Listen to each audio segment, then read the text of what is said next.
Hey everybody, this is wishkotheferret. Thanks for hopping on this video and checking out this reading and connecting with these energies with me. So the topic of today is going to be your purpose. In addition to being a channeler, I'm also a psychic medium, and I do get kind of a heads up from spirit as to what they want me to do next.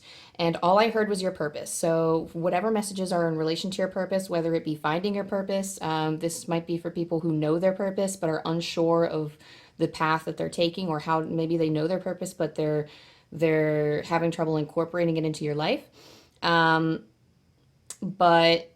the dragon energy was strong yesterday. And at first I kind of like, when I first started connecting with dragon energy about a year ago, I was like, no, like dragon energy, I don't even know what that means. Like, that's just a weird thing to connect to. I don't even think it's real. And then I started getting lots of visions and dreams and communications from a very distinct energy that I hadn't felt before. So fire energy to me is real and is something that shares a lot of wisdom. It's something like, to me, dragons are protectors, they're guardians, and I'll do another video about this like some other time whenever I establish more connections and more communications with the dragons, and once I do more research and study up more on this I guess like dragonology, and how they can serve, and how they can help and guide us in serving the rest of the world. But in the meantime, the main guide for the dragon energy here is the Dragon Oracle cards by Diana Cooper. The artwork is by Carla Lee Morrow. So I really like this. I'll be reading from the book for each of these messages. But for now, we have indicators. For me, it feels like they're very strong. They're very no nonsense, but they'll kind of tell you what you need to hear.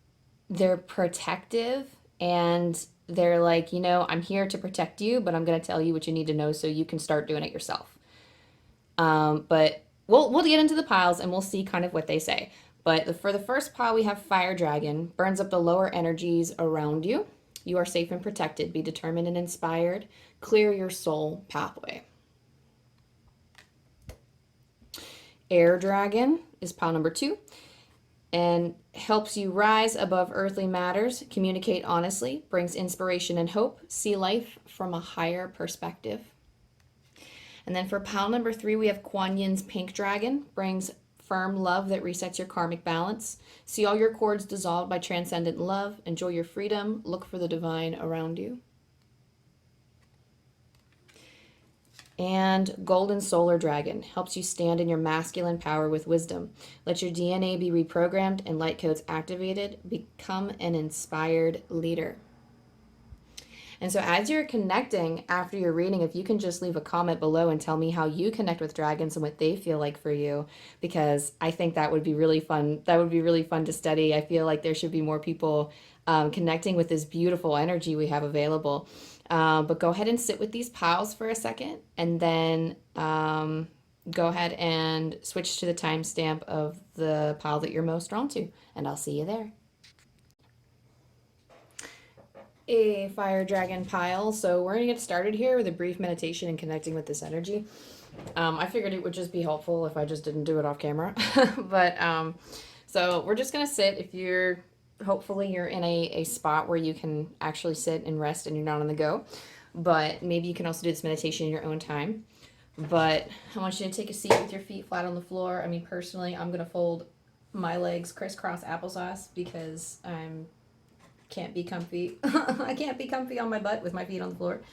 But I'm going to put my hands to my heart center. And I'm just going to breathe into my heart center and close my eyes if you're comfortable doing so. And I'm going to have you help me call this energy in. So thank you, Fire Dragon, for connecting with our energy, for the collective energy of pile number 1. Thank you for helping us connect with the highest love and with the best guidance that we need for our situations. Thank you, Dragon Energy, for keeping us grounded and for allowing clear messages to come through.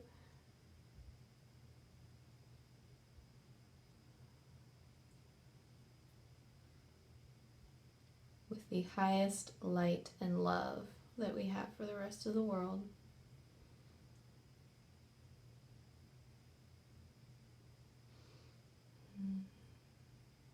Just going to take a few deep breaths here.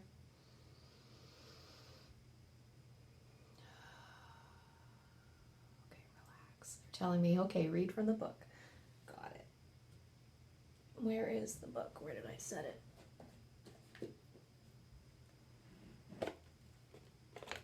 Okay, so I'm going to get started. It was just a quick grounding to help connect with this energy. And here, oh, it's the same one we have on the cover too of this book, the Fire Dragon. So with the Fire Dragon, I'm going to read what's on the card again too. Burns up the lower energies around you. You are safe and protected. Be determined and inspired. Clear your soul pathway.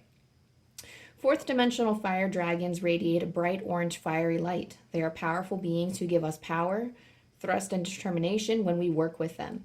They are the master clearance experts and will direct their blazing flames at anything we ask them to, transmuting lower vibrations that no longer serve us. They will fly in front of us when we travel, often burning up challenges before we reach them. They are also extremely protective of their companions and those who work with them. They will light up our friends and roar at those who undermine us. The guidance of this card is if you have received this card, it is time to invite the fire dragons to burn up any circumstances in your life that are not serving you. Call on them to delve deep into your childhood or past lives to release you from your past so that the future can shine. They have the ability and power to travel along the timeline of your soul journey, clearing, healing, and transmuting as they do so. They are happy to do this while you sleep if you ask them. Ask them to clear and light up the path in front of you each day. Then relax and trust that all is as it should be. These orange dragons have huge open hearts and love to keep you safe by creating a fiery wall of protection around you or your home and family. So remember to ask them to do so. Call on them to light you up in their flames and breathe inspiration into you.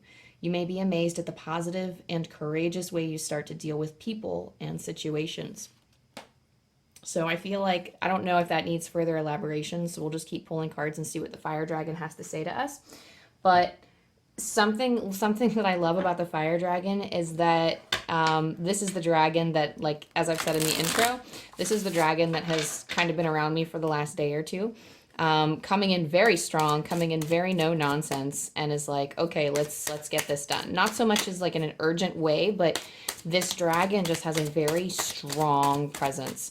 And when I see this dragon, oftentimes like he's emitting this kind of courage that makes me feel courageous.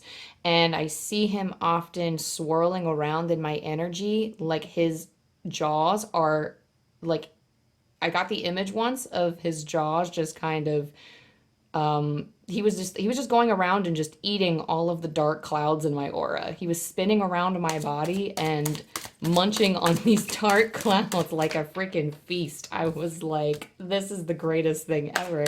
Thank you so much. And it comes with such a sense of relaxation. So specifically for people who are overwhelmed, I'm hearing this dragon is very good to connect to. This dragon is very good to have around you. So I do get the sense that you're overwhelmed right now, or that you get overwhelmed often, especially with the Temperance card that we have here. It's a need for balance.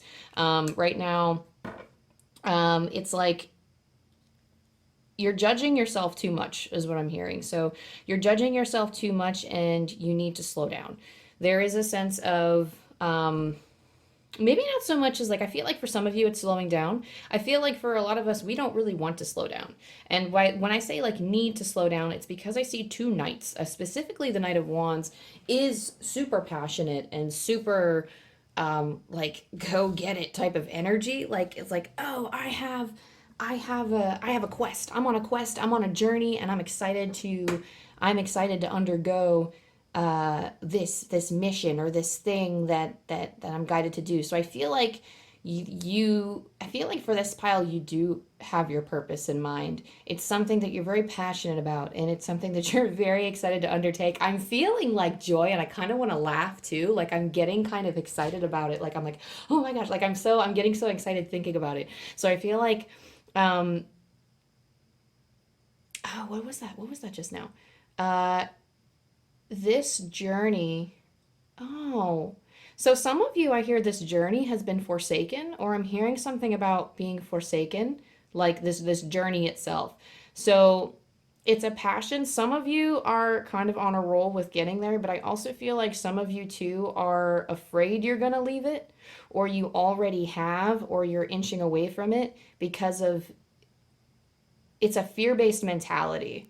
So there's like a fear-based mentality behind pursuing what you really want or what you truly want. And I don't know if it's because you might be surrounded, just as an example, you might be surrounded by people who aren't 100% supportive of your pathway in life, or they might not be 100% supportive of your dreams, or they might not 100% believe in it. For some of you, it could be that you don't have like the finances to sustain. I kept hearing, like, coming up to this reading too, I kept hearing the word finances. So I feel like finances might be a block for you in pursuing your dreams. I feel like you do see a way to get there. I feel like you do see a way to get there, but you're worried it's going to be too hard. Because this temperance card does tell me like you're trying everything, and I'm hearing it's going to take time. So you need to kind of slow down and imagine. So, and they're kind of like, okay, so they're kind of telling me this too. So, connecting with dragon energy, they're telling me imagine working with dragons. Imagine yourself sitting, because like imagery is the most powerful tool you can use for connecting with dragon energy if this is something you want to do yourself, because the fire dragon wants to see your dreams come true. The fire dragon wants you to pursue a life that is the happiest for you and the best for you and everyone involved. Like, they what is that? Someone said treasure your deepest secrets. So I don't know what that's about, but I don't know. Maybe your purpose is kind of a secret from people. But your deepest talents, I feel like too, your desires, your deepest talents, your deepest, you're having trouble communicating here. You're having trouble communicating your desires and translating them to the world. It's almost like you have these gifts and these talents, and you're so excited, and maybe you kind of know what to do with them, but there are fears and there are associations with, okay, some of you might actually be spiritual and might, because I'm hearing like associations with death. There might be, and this is kind of like an odd example, but I'm getting the flash of like a friend of mine that died tragically, but the meaning that comes with that is that I feel like some of you maybe had a dream, or maybe you had somebody that believed in you and they're no longer with us. Or maybe that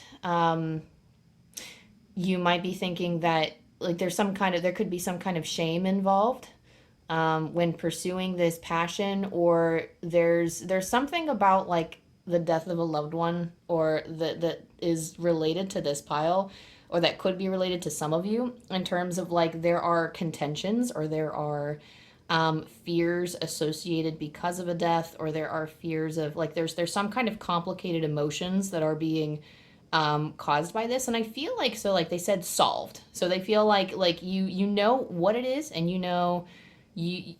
they're telling me like you know what it is, and you've spent a long time trying to figure it out, working through your emotions, processing your emotions, but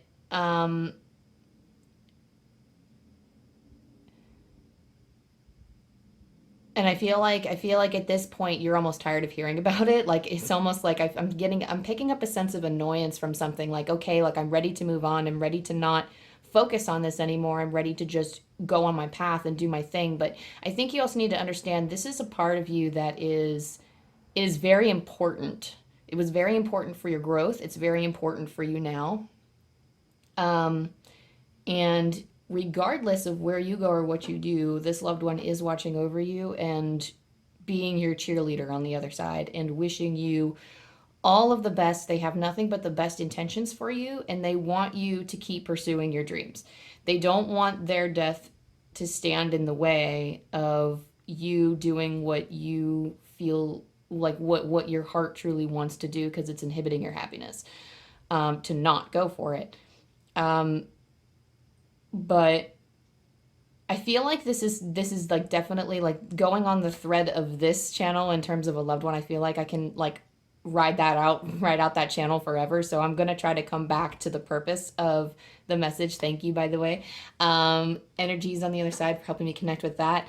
But the fire dragon says that, any insecurities in relation to this attachment, any insecurities or fears in relation to pursuing your purpose, he's trying to, whoever, I don't want to gender your dragon, but the fire dragons are here to burn them away. And I feel like that's mostly the message here with these ones. So let's see, we talked about the balance. Um, Grow into something bigger is immediately what they said. So I feel like with temperance, like they're telling me grow into something bigger than what you are now, or so, like something about going bigger with your dream. Grow into something bigger. The Knight of Wands is very quick. It's very passionate. So and you know what? Probably, I understand kind of why, because like now I'm shifting my awareness to the Knight of Cups, and I am getting like the contentions and emotions in terms of going towards your dreams. This could also be for people who are struggling to, if it's not in relation with a loved one, because there are emotions and feelings here that are kind of slowing down the process of Knight of Wands. And that we talked about insecurities. It could be the death of a loved one. It could be something related to so they said jargon, like for me, what kind of like mental anguish is jargon is my soul, is my symbol for like all this mental chatter, all this talk that holds us back from what we truly desire. All of this mental chatter that's kind of serving as a block. And kind of slowing our feet down. And it's, and I'm not saying like, because it's kind of contradicts what I was saying before. If you had some of these mental blocks kind of removed, or you had something, and this isn't something that I don't think you can go for a spiritualist to get rid of. I think these are things that need to be processed, and these are limiting beliefs that need to be rid of. But it's all fine. It's not something like you're not like, I mean, we're all perfectly imperfect. This is not something that you have to clear out completely. People achieve their dreams all the time, and they're still going to have insecurities and different things. It's like I hear the phrase bummed out. Like you're just bummed out by something, or you're bummed out by, like, when you acknowledge your fears and your worries, it's almost like it bums you out. And what they're saying to me is that this jargon, or reminding yourself, is okay, got it. The channel's coming in too fast. I can't keep up. When you bring in that jargon, when you bring in that mental chatter, it is when you bring in that mental chatter, it slows you down. They're telling me to keep it clear. They're telling you that you need to keep your pathway clear. When you bring in that jargon, when you bring in that mental speak, or when you bring in those doubts and fears, and when you acknowledge them too much, I do think that at some point they should be processed, but they can only be processed by moving forward. They're showing me a game board, and this Knight of Wands traveling on this game board. You are only going to face all of this, and you are only going to remove those mental blocks by actively doing. You don't need to be doing it super fast. You don't need to be riding like the fucking wind here, but you do need to be moving steadily, not super fast, because you don't want to burn out. Balance is like your big challenge right now, is trying to keep everything together. You're worried about balance if you're already pursuing your dreams, or if you're trying, or if you have ideas for what to do, then balance is an issue, or you're worried about balance, and that's what's stopping you from going on this journey. They're saying like meltdowns, like like you might be having a meltdown or heading for a meltdown, and it's something that will come up if you don't slow down and if you don't have this balance. I do feel like there's more from the tarot, actually, before I start pulling other cards. We'll kind of see what else the fire dragon has to say. I usually pull more than 3 tarot cards. It's like tells me the situation. Reverse judgment. Okay.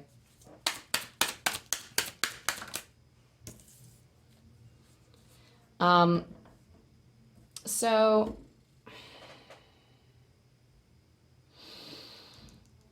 let me see how I want to word this here. So we have reverse judgment here, and I typically don't read reverse, but it popped out in reverse, so I want to honor that.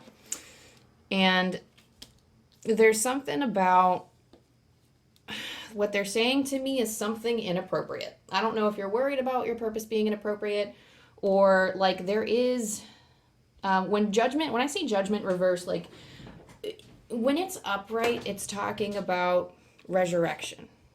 But like reversed, it actually, to me, when I read it that way as judgment when it's reversed. Like you were having judgment about yourself that for some reason it's inappropriate to follow your dream. And, you know, I mean, we embrace all kinds of occupations here. So, I mean, if you just, this is just the first thing that's coming to mind, but I mean, if you wanted to go be a stripper and someone was very against, like a lot of people in your life are very against it, like, oh, you can't, like, you know, that's not a great, that's not a great choice. So no matter how successful of a stripper you are, no matter how much money you make, it's not going to matter for the people in your life because they're very judgy about it. And because people deem it inappropriate. But I mean, hey, if you want to be a stripper and you get like, I mean, hey, go for it, okay? And that's just one example of something like there's something here that feels, and that's just an example. It doesn't apply to obviously everybody, but it's something that like I feel like this purpose or this job that you're going for or this goal or whatever you're doing. I mean, again, and let me just say, your purpose does not necessarily have to be your career. Your purpose is something that we strive to contribute to the world, like what gives our lives meaning. And our purpose can lie in our hobbies. Our purpose can be in our everyday interactions with other people. It can be in our career. It doesn't have to be in our career. And I feel like there's some of you that feel like there's a lot of shame or judgment in relation with your purpose or in relation with how you want to channel your talents for the world. It just like I just heard the word inappropriate. So there's some kind of inappropriateness, certain judgment or stigma surrounding what you want to do. And I think like it's honestly what's coming to mind is fuck them. It's like whatever. Like who cares? Like I mean obviously you care because you don't.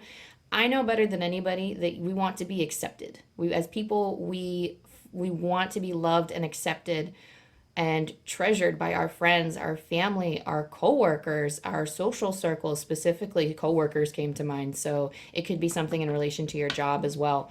But there is something here that is saying, and you know, the trumpet has actually never come up for me in relation to the judgment card, but it's almost like when it's reversed, it looks like we have all of these people and it's almost like these are all of your adversaries and then you're just here trumpeting along anyway. And I really feel like you have to do that in holding your trumpet and just blaring your music anyway and singing your own song because that's the only way, that's the only someone said cool like but that's the only way you're gonna. Yeah, because like eventually you will find people in life, or like maybe they're not as judgy as you think. Your social circles, maybe they're not as judgy as you think, or maybe that like you will attract the people who are just gonna go, oh, that's really cool. Like, you know, cool. Like you're a like, you know, and I'm just saying this off the top of my head because I'm doing it now, but oracle reading, there's a lot of stigma around oracle readings or connecting with the other side because a lot of people just don't believe in that stuff. And, you know, I mean, the kind of people that come into my life now are like, oh, cool, like, you know, or like, you know, some of my friends that I thought wouldn't take it very well are just kind of like, oh, cool, all right, like, you know, they don't ask about it because they don't believe in it, but at the same time they're supportive, you know, and they're like, oh, okay, like that's what you do, all right, like, you know, cool. So the Four of Cups,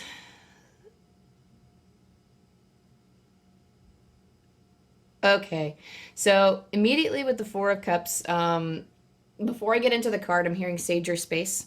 So that could be something that you want to do too. That could be something that could, I feel like that's left over from this card actually. So if you feel like those energies are really getting to you, or you really feel kind of down in the dumps about pursuing your dreams, clearing your space physically, like with sage, can help you kind of, because I think visualization is everything. So visualizing the area around you being clear and calm and loving and protective can help you feel a little bit more on level ground with your emotions. It could even out your emotions a little bit, and it can help you kind of propel yourself forward and get kind of out of this rut.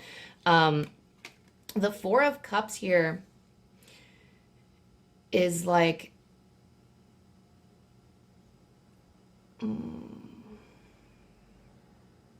sorry, I'm trying to like connect with because like the channel's just coming through, so it's like from wherever I'm bringing it from, and it doesn't really matter, it's all from divine source. But I was wondering, I was like, huh, like where is like the dragon in all of these cards? And I kind of see like I just see him in the background kind of approaching you. So I see him in real life. The dragon is approaching you and making himself known. So like this dragon will be coming to you, and like, you know, maybe in your dreams. Okay, I feel like for some of you it is a provocative education or education. Oh, I'm sorry. I meant provocative vocation, because I'm hearing the word provocative. So if that's something that, like, you know, I mean, maybe that resonates with some of you. It's definitely not for everyone. But the dragon is kind of around. This dragon is going to hang around and try to make his presence known to you. So sage your space and then sit down if that's something that you're into, or like clearing it out with some other form of like jasmine or something like that. Or if that's not something that you're readily like that's readily available or able that you're able to do, you could also just sit in meditation, because I feel like the Four of Cups is kind of sitting with yourself. This is not quite this isn't the four in the tarot that talks about meditation, but this is about, the Four of Cups is about being a little picky. You are being given this option or this opportunity or this divine inspiration, and there's just kind of sitting around and not really acting on it. And I feel like that's just kind of a call to, or like either that or you're kind of like dragging your feet on it. Like there is direction, there is like, you know what you want to do, but it's almost like you're like slowing it down, like you're slowing down your tracks a little bit, because you have options and you have these multiple talents here that you can actually, oh, that's so interesting. So I see you being able to use multiple talents in whatever it is that you're trying to do or accomplish. These are like these other cups. So like I'm seeing this dude in my mind's eye. He's like picking up the other cups and using them. Like he's going to drink from this cup, but he's going to pick up these other cups and use them too. So I don't know if there's multiple things. I feel like if this is in relation to a career, you're going to be using multiple skills and talents. If this is in relation to like a part of your everyday life that you're incorporating your purpose into, I feel like you have many gifts and talents to share and to channel into the world, and that can overall lift humanity up. But you can't do it when your energy is negative, because when I get this card, my energy always feels very clouded. I feel like I'm not 100% there. Like, it's not like a dissociative feeling. It's like, I feel like I'm not at my highest vibrational self. And that happens. That's life. We're humans. It's going to be a thing. But with the Four of Cups energy, there is a need to cleanse, to clear, and to review where you're at and where you're going. And a lot of us has spent too long in the review stage and need to pick it up a little bit. So I'm going to head on over to this Wisdom of the Oracle. And we'll see if the Fire Dragon has any other messages for you. The Fire Dragon is just, I mean, that's the most prominent message here. When I see the Fire Dragon, he's just working in your energy to clear the way so you can do this. These just kind of, oh my God, this flew out. I've been getting this combination a lot recently. And let me tell you, I don't like to see it. I don't like to see it at all. And it's not bad. In any way, shape, or form is it bad. And I've tried translating these cards in different ways to try to connect with this combination, because low-key, I do feel like this is the pile that I would choose. If I was looking at my own reading, this would be a pile for me. But the fork in the road tells me that you have options. And usually when I get fork in the road, there are two options. In my mind of like, you have a choice. You can either go left or you can go right. And in this one, I see you being able to make several choices. This is kind of a callback to what I said before about the Four of Cups, meaning like you have different avenues or different ways to channel your abilities and talents. It's just a matter of how you're going to do it. You are blessed and gifted with so many different things that you can do for the world. And I feel like you're kind of like going under an analysis paralysis type of thing, or maybe that time is over, because I feel like that was a big theme, at least for me in 2022. But it's almost like some of you might be suffering from analysis paralysis. Some of you are not exactly sure. It's like you're afraid to make the wrong move.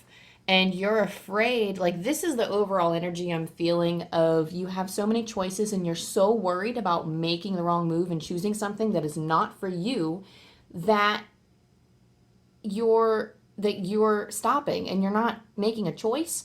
Or you're kind of like, oh, well, I'm going to walk really slow on this path to the left and I'm going to see if it plays out. And if not, I'm going to turn around and run back and start all over and go down the middle path. And then if that doesn't work, I'm going to go all the way to the right and go down this other path. And what they don't tell you, what is not readily available for you, like the information that's, I'm not going to say it's being hidden from you, but the information that like you need to know about this message and that seems to be something that eludes you, is that if you cannot pick wrong. You cannot choose wrong, because you may think that on this game of this chessboard that this not for you card is on, you may think that you're going to be beaten in 4 moves. You think that you're going to go down this path and that your king's going to get captured so quickly and you're going to be an utter failure. And that is not true. What's actually going to happen is you're going to be able to take this game all the way through. You're going to go down one path, and actually all of these paths for you, some of these paths converge. And some of them lead down places you never thought they would go down.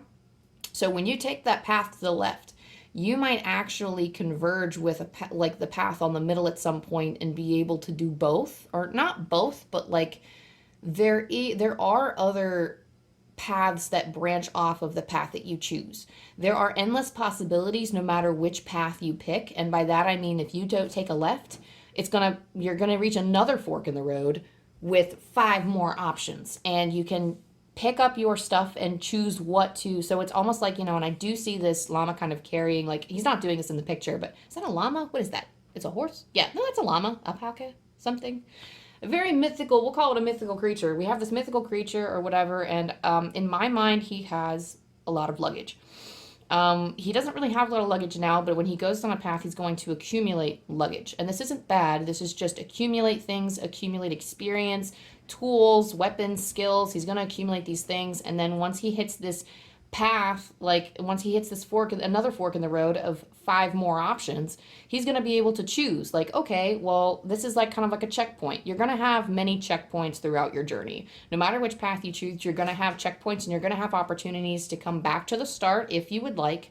And you will also have opportunities to take what you've learned, because nothing is wasted. This kind of like one of those other oracle cards that are coming to me during this, like nothing is wasted. In learning these experiences, these skills, you're still living your life, and so long as you're following your divine inspiration, I would hope that you're having a good time with it. But you still live and you learn through it, and it's not wasted for you because you're accumulating something. You're accumulating these different lessons, and you can't choose wrong. And you're afraid that it's not going to be for you, but when you go down this path, at least you'll know, because it's better than standing there at the fork of the road trying to weigh your pros and cons. It's like what I was saying earlier with the Knight of Wands. You're not going to be able to sort out your feelings or your fears unless you move forward. You don't have to be super fast. You don't have to be like a racehorse getting through it, but be this mythical creature / llama and go slow. You will have the opportunity once you hit these, like you hit these checkpoints, to either maybe drop some luggage and say, nah, this isn't working for me. Maybe drop some luggage, maybe take some more on, and then keep going. And you'll be accumulating more things on these paths, is kind of like the image that they're giving me. And you don't need to worry or stress about winning, quote unquote, or losing this game, because there is no win or lose here. I feel like that's another big thing that a lot of us feel like, oh, if we choose wrong, it's game over. I've ruined my life. Like, okay, that's a little dramatic, but we might not think this logically. We're like, oh, I know I'm not going to ruin my life. If I take a different path, I'll just have to deal with it. But there's still like, I feel like for some of us, the belief is still there. That fear of, oh no, I don't want to waste my time. I'm not going to say any time is wasted, but dragging your feet is a whole lot worse than not. And I'm not saying rush into it and move fast, but you need to have patience. Your guides are trying to tell you that you need to make room in your life and put in effort. Ooh, okay, I don't know where that came from, but that's I feel like that's going to close up with those cards right there. I do have a few more cards that I want to pull, and this reading is already getting a little bit long, I think, so we'll see what else the dragon has to say. So however that message resonates with you, go ahead and take it, roll with it. This deck, I'll link all of these, not link them, but I'll list like the names and the authors and everything in the description box of what decks I'm using. But this one's like a consciousness, divine consciousness? I can't remember what this is called, but this is a beautiful deck and I love it. But so, okay. So we underestimate our need for rest. And remember, as I told you, you have to move forward, but you need to not only make room for your purpose, but you also need to rest. At day's end, rest. I find peace in nature and rest my body and mind in order to connect to spirit. So this, and it's so interesting because they just said now a call to action. You have received a call to action. That does not mean that you need to break yourself getting there. You need to rest. We have to relax in order to replenish ourselves. I mean, it's scientifically, it's scientifically proven in many different studies. This is why what is it called? The Pomodoro technique.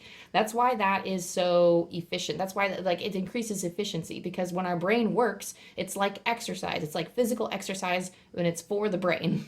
When you're physically exercising, are you pushing through all of your sets and reps at the same time? No, you can't. I mean, you can, but it's not the most effective way, because your muscles need time to repair their tissue and get stronger. Because that's kind of what you're doing, is you're breaking it down, you're breaking down your, the fibrous tissue in your muscles, and they are reconstructing themselves when they heal, because they're like when you exercise, it's just a bunch of little small tears in your muscles. And then when they heal over stronger, which is how, people get okay. And again, I'm not a scientist or anything, and I'm just kind of throwing this shit out there that I've read and things that I think I remember. But essentially, your muscles get stronger. You end up being it helps you be more flexible too, depending on the kind of exercises you do. And that's exactly what stretching and all this other stuff. That's exactly how the brain works too. In a metaphorical sense, is that you work with it, because the brain is a muscle, just straight up, not even metaphorically. The brain is a muscle. So if you're going to keep working with your brain for whatever your purpose is, or even if your purpose is something social, in terms of harnessing community, or building communities, or operating with other people, that's still a muscle too, or it's a skill that you can keep working with. If you do it too much, you can get burnt out. But if you rest, it helps you kind of consolidate that information and consolidate that practice and experience, so that you can come back doing it better the next day. So definitely take your time to rest, because when you rest, your spirit, it's almost like you're coming alive. So with Spirit Awakens, I embrace my soul purpose and align all aspects of my life to it fully. I don't ever believe that we are 100% aligned. Save that for death. Things don't have to be perfect.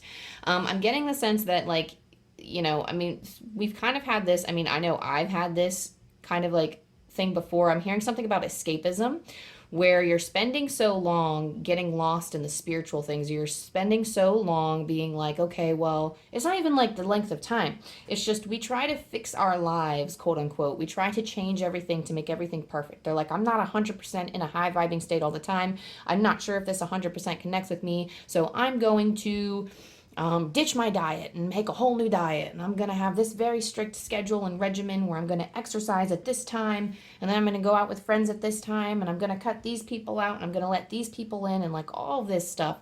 And I really do feel like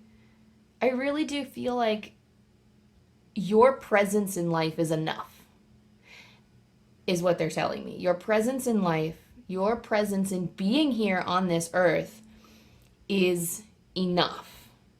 You don't need to be productive in your purpose to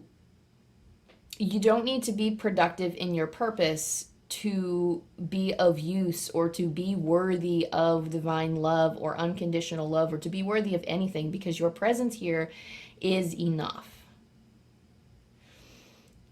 And when you rest, and when you acknowledge that you are enough in everything that you do, that's when I feel like our spirits truly come alive. I feel like our spirits truly come alive on earth when things are imperfect and we are at peace and okay with it. You can always be working towards something better, but I feel like the way that we can align ourselves is aligning our thoughts to our circumstances and embracing them, acknowledging them, loving what life brings us regardless of the challenges that it gives us, and not constantly trying to change the way the rest, okay, they're saying the way the rest of the world thinks, and changing all of these different aspects of your life, of your surroundings, of your environment, of the type of life that you lead. You don't need to change like anything if you don't want to. You don't need to align absolutely everything. That puts so much unnecessary pressure on yourself. It makes you unhappy. Also, when nothing is perfect, nobody is perfect. Spirits remind me of that all the time because I'm hard on myself. And like, I always look at my life and I think, oh my gosh, like, you know, this isn't 100% what I want it to be. And I always feel like I have to rush to get there. But they're always telling me, they're like, and it's not just me, but they'll say this about some of the people in my life too. They're like, nobody is perfect. Offer them grace. Offer yourself grace. And this is something that, I don't know, it's something that truly touches my soul. I feel like I'm truly aligned and in the zone when I am in my creative projects personally, and I feel like that's really all you need to worry about right now. All you need to worry about is embracing your gift and get the ball rolling with it. So, whew, okay. Wow. That's a lot. I think, wow, I have like so many more decks here that I could use, but I feel like I do, because I'm hearing Shaman's Dream, so I'm going to pull from the Shaman's Dream deck. And then I think we're going to have, I think that'll be it after this one. So for our last card, the Fire Dragon have to, ooh, Stranger, Curiosity. I do like this card. I'm going to pull the book on this one because I'm not like 100% familiar with like this deck. I've gotten this card many times before, but where did my book go? Okay, there we go. We're going to go to 53. So, Stranger, the other, moving past fear of differences, curiosity, and acceptance. The stranger moves through the world in a shroud of darkness that often elicits fear, rejection, and uncertainty, as the danger of the unknown defines its very presence. Yes, there is a veil of separation between you. Look closer and summon the courage to remain open to what you might find. You may be conditioned to look only for what mirrors what is safe and known to you, refusing to entertain any concept of other beyond something to fear. In order to broaden your world and your experience of it, you must refute the illusion that sameness is the only way. Nothing you expect externally matches up with the other, and you're challenged by your own inexperience. But don't miss this opportunity for learning. Something extraordinary is being offered to you now if you remain curious and teachable. Allow the newness to envelope you as you explore the possibilities. This is a departure from your expectations, but the stranger has come to invite you to dance to new music, a new tempo, a new sensation that will add more dimension to you and what you create as a result. Now is the time to leave room for other points of view, other ways of seeing with humility and grace. This is a defining moment. Take the risk. Life is like a precious diamond with many facets, not just one. Ooh, I'm getting like the chills towards the end of that. So I definitely get this card. I get this card a lot in relation to other people in my life. When things aren't 100% aligned with me, I think they have to be just like me or the same as me or like the same as the perfect image in my head. And I think this is basically just like a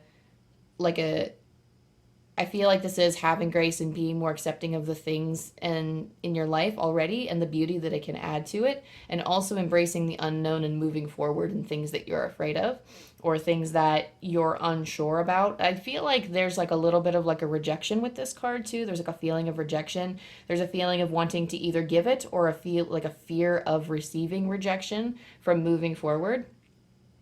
And usually like there's just something in relation to that. But I feel like anything you're curious about is worth exploring. I mean, within reason, but I do feel like more experiences in our lives really broaden our perspective. Even if something might not seem like a good idea, like some people just drop all their shit and move out to like a country in Europe, you know? And I mean, like, people do that all the time. I know like several people who have done that and they come back. It doesn't mean like it's like 100. Usually it's like in a really dark time in their lives and they're like, oh my gosh, like I didn't even know what I was doing. Like, but they come back they heal, they get more grounded, and they're like, I'm really glad that I had that experience, even though it didn't 100% make sense at the time. I'm not saying pack up all your shit and leave. Like, that's not what I'm saying at all. But something hugely new, hugely scary. I mean, these people went out to all these different countries, and there were all different languages that, that didn't make sense to them. With their basic, their basic levels in things like Italian and French, and, somebody who didn't speak Spanish that much, and just up and went to someone I know, just up and went, well, someone I knew up and went to Colombia, just because he could. And I was like, wow, that takes a lot of guts. But, they come back feeling more grounded, and, even if you don't come back feeling grounded, that's still an experience you can add to your perspective. So, I don't know, strange examples with travel. Maybe some of you are thinking about traveling, but, let me take a breath here, because I feel like that was most of the messages. I'm gonna connect here. Thank you, Fire Dragon. Thank you, Divine, for helping me channel this message for pile number 1. And if there's anything else that you have for them, I'm open to receiving it.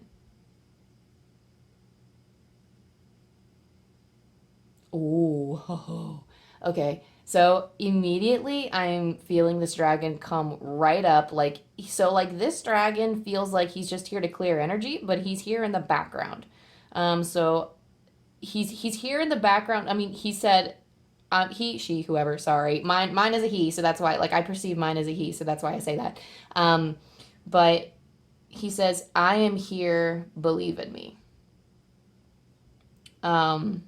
So yeah, whoo.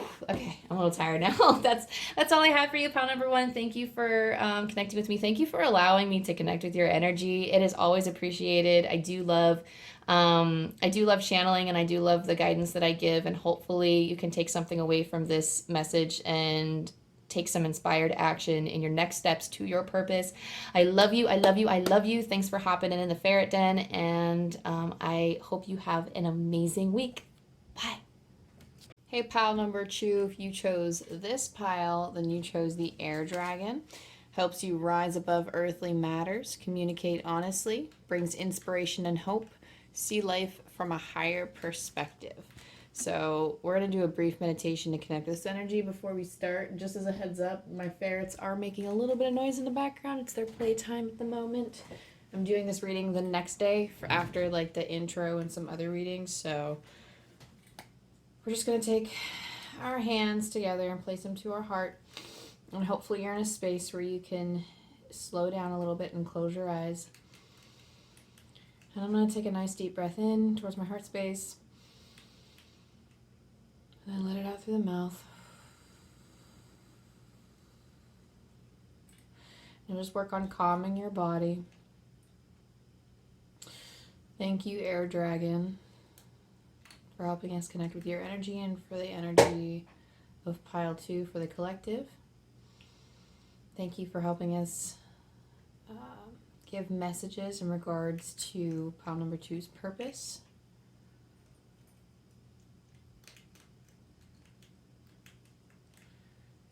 Thank you for guiding me with strong and clear communication through this channel for healing and for the highest good of pile number 2, for the highest good of myself, for the highest good of everyone involved. So before I get into your reading, pile number 2, as you slowly pull yourself out of your meditation, I'm going to read the book on this air dragon card, and then we'll start getting into some tarot. So, and I'll read the card part again. So, Air Dragon helps you rise above earthly matters, communicate honestly, brings inspiration and hope, see life from a higher perspective. Fourth dimensional air dragons are blue, the color of the sky, and fly lightly around us. Air is the element of communication, and these dragons help us to speak our truth. They also encourage us to breathe properly so that we inhale as much source energy as possible. When air dragons puff their energy over a person or situation, they bring new hope and opportunity. We can call on them to exhale over situations to enable resolutions to be taken for the highest good In their energy fields, they carry the light of higher possibilities for the planet. Wait, I'm sorry. Maybe I misread that. Let me go back and try that again. We can call on them to exhale over situations to enable resolutions to be taken for the highest good. There we go. In their energy fields, they carry the light of higher possibilities for the planet.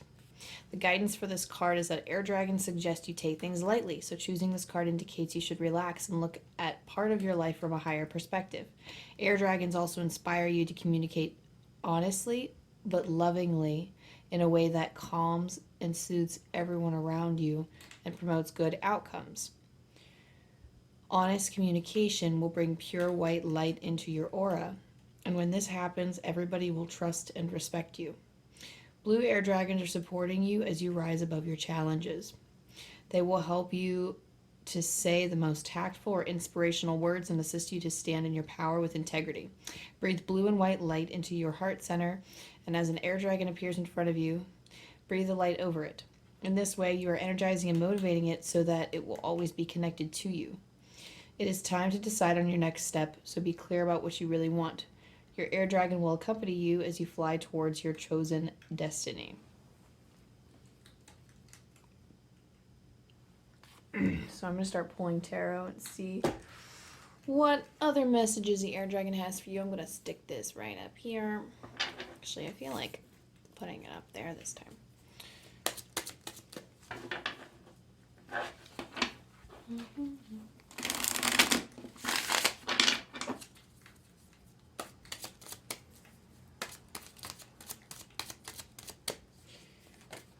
Yeah.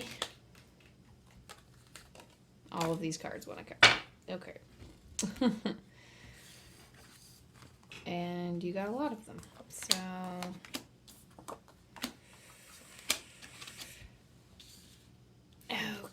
So okay, there's like a lot of cards here, so I'm just going to kind of go through one by one.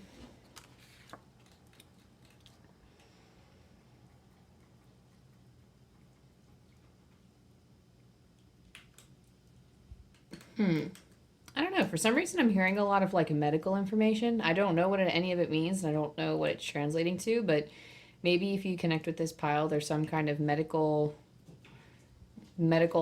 chatter or medical things being said. I don't know if you're like into medicine or if you have like health problems and are familiar with lots of big words, but that could be confirmation for some of you that this is your reading. Two of Cups right here is talking about, this is talking about a friendship. It usually Two of Cups, I mean, it can be a romantic relationship, but it feels like a close relationship. Yeah, I just heard it's not. So, I mean, it could be for some of you, but depending on when you're reading, because my readings are timeless, but this is something about a friendship that maybe is a little bit tough to handle.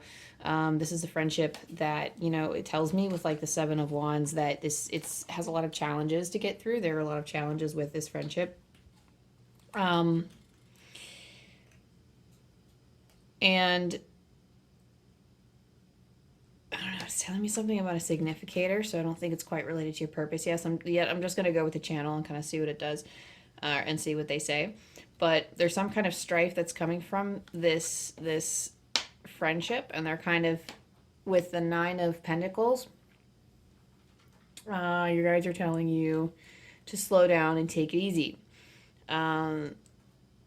The air dragon kind of is, I mean, as we've said before in the book, the air dragon is asking you to take things a little bit lighter than you have been. So these are thoughts and heavy thoughts related to a friendship that you're having. And with the Nine of Pentacles, I mean, it's almost like you're wanting life to come a little bit easier to you, and it can, but when you change your mindset, life will come easier for you. And that things like your purpose can be achieved. It can be achieved with a lighter mindset. You'll be a lot happier for it. And the Page of Swords is trying to figure out how you think and feel about things. Okay, so you're telling me what you observe. So the things that you observe is what's going to help the things that you observe. So like what, like the way that they're saying this is like the things that you pay attention to, the kinds of things that you bring into your awareness. And for this pile, it does feel like, air dragon aside, it does feel like a very communicative. I mean, that's what the air dragon rules is, like communication and things like clarity. So the fact that you do have the Page of Swords paired with the King of Swords, this is kind of the transition that you can make from Page of Swords to the King of Swords. Neither is better than the other. The Page of Swords has a type of curiosity to it, but what the Page of Swords is saying is it's almost like pages are almost kind of naive because they're a little bit exploratory, they're still learning, they're still pretty new to the craft. And the thing about Page of Swords is the main message with this card is that you need to shift your awareness and shift your observations to things that are more positive in your life, because that will attract more things. So I do feel like this is like, there's like law of attraction energy here, that maybe you can study law of attraction and maybe that'll help you. But like Abraham Hicks, I was just listening to them this morning. That's kind of a good vibe to get into. It's helpful for me, but it's about changing your mindset to like shifting it from an abundance to lack, or from lack to abundance. And operating on frequencies that are high so that you can attract better things in your life. But the Page of Swords talks about shifting, like between the Page of Swords and the King of Swords, it's about shifting your mindset into one that is more confident, one that there's still this like, and you know, maybe I don't like, it's not that I don't like this. I think you are shifting your energy to your passions, to your, I mean, because like with the Ace of Wands, the Empress is kind of standing alone in its own energy. I am getting the sense that you're heading, like, I mean, I don't know. I feel like this pile could be a creative pile. I think it could be, if not creative, I feel like this is a pile that like, you know what you want. Another pile that's interesting because pile 1 was like that too. I knocked over a. I didn't even like shuffle that, but this card came falling out too. So I guess we're hopping over to this one too. Wow, you're getting a lot of cards. This is like the exact opposite of the last pile, but this is shifting your mindset. So as I was like watching a show yesterday, and they're mentioning something.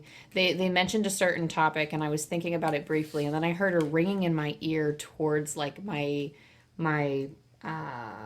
towards this reading in particular, because I had the air dragon kind of sitting here and waiting. And what this subject was you know, it was therapy.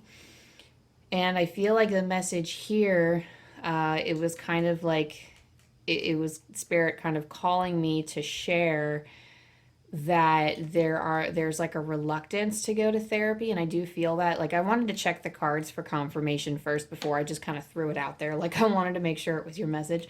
But it seems like with the Page of Swords going to the King of Swords, there is a mastery of the mind that you need to undertake, because the Nine of Pentacles is almost like the goal.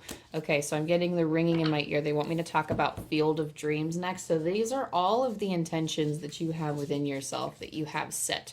Then, so what's going to make this easier to achieve your Field of Dreams, or to achieve your dreams, is like you need to, and I'm not saying like false or toxic positivity or anything. I think that when things suck, it's okay to kind of wallow in it and think, okay, well, like, it's okay to be sad about things. You don't have to twist everything to be positive, because we do need to process those things. But we definitely do have some negative, I guess, like, we have negative bends to things is like the best way that I can describe it. We have negative tendencies towards certain things in our life. And, you know, I really think that Abraham Hicks could actually help this pile. I'm sorry, my ferrets are jumping through I have a bin of wrapping paper for them, and they have a lot of fun. They have a lot of fun in there. So don't mind the little crinkly sounds in the background. But Abraham Hicks talks about uh, they talk about like, they talk about like, different things you can put your attention on. So like rather than focusing on all the things you don't want, if like there's a certain subject that makes you feel icky, money, romantic relationships, family, if there are things that make you feel icky, don't focus on those and focus on other things. And I do feel like there's a diversion of attention here. Like when you're shifting your awareness to your passions, and like with the Ace of Wands, I do feel like that's what you're doing. So that's interesting how what I just studied is kind of wrapping into this. I guess that's just the message that's needed for this pile. But with the Field of Dreams, you have a lot of, there's a lot of potential here. There's a lot of potential for many different ideas to hatch. And there are many, well, if you guys wanted to see a ferret, because he's being a little bit, see, this is Oliver. And he's being a little menace and getting into stuff. So I'm going to set you down. I'm going to go somewhere else. But the air dragon is really warning you of, I don't want to say you should fear the consequences because like of your thoughts, because that is not, I'm not here to instill fear in anyone. But there is a production. It's almost kind of like a Wheel of Fortune energy here, where it's almost kind of like a Wheel of Fortune energy here, where like whatever you put out into the world is like what you're gonna get back. And maybe that's not how people often describe the Wheel of Fortune, because like Wheel of Fortune is very up to fate kind of card. But I always viewed Wheel of Fortune as whatever I put out into the world gives back to you. The universe gives back to you. And that's kind of the energy that they're like, that's kind of the warning that comes with this reading, is that like, it's fine. Like love is so much more powerful than fear. So if you are extremely fearful and attracting negative things, it is not, those fearful things aren't going to be nearly as bad as the good things that can come into your life if generated with the high frequency of love and satisfaction. So I do believe that I'm strong. I'm really getting the sense that like you're gonna be okay. This isn't something. This is not a fearful pile. Like maybe there are slight worries, but I don't think that you really let anyone tell you how to think or feel. I don't think this is the kind of pile that gets caught up in those things. But I mean, some of you might. I mean, it happens to the best of us. But you're gonna feel your most empowered when you are going for your, like when you are headed, like pouring your energy into your passions and shifting your energy to that mindset of just indulge, or not even just like shifting your, I mean, that will change your energy, shifting your mindset. But whenever you put all your focus on your creative endeavors or on your passion projects, that's the biggest thing I'm getting is your passion projects. That makes you feel in your energy. That's what's going to help you attract to the greatest things. That's kind of what the air dragon is kind of doing. So like, I'm going to close my eyes for a second and, try to get a sense of like what role the air dragon is playing in your life. You can meditate with this air dragon and connect with this dragon. But I do want to see. Oh, that's very sweet. So I see the air dragon. They are kind of around to, so they're like hovering in your energy.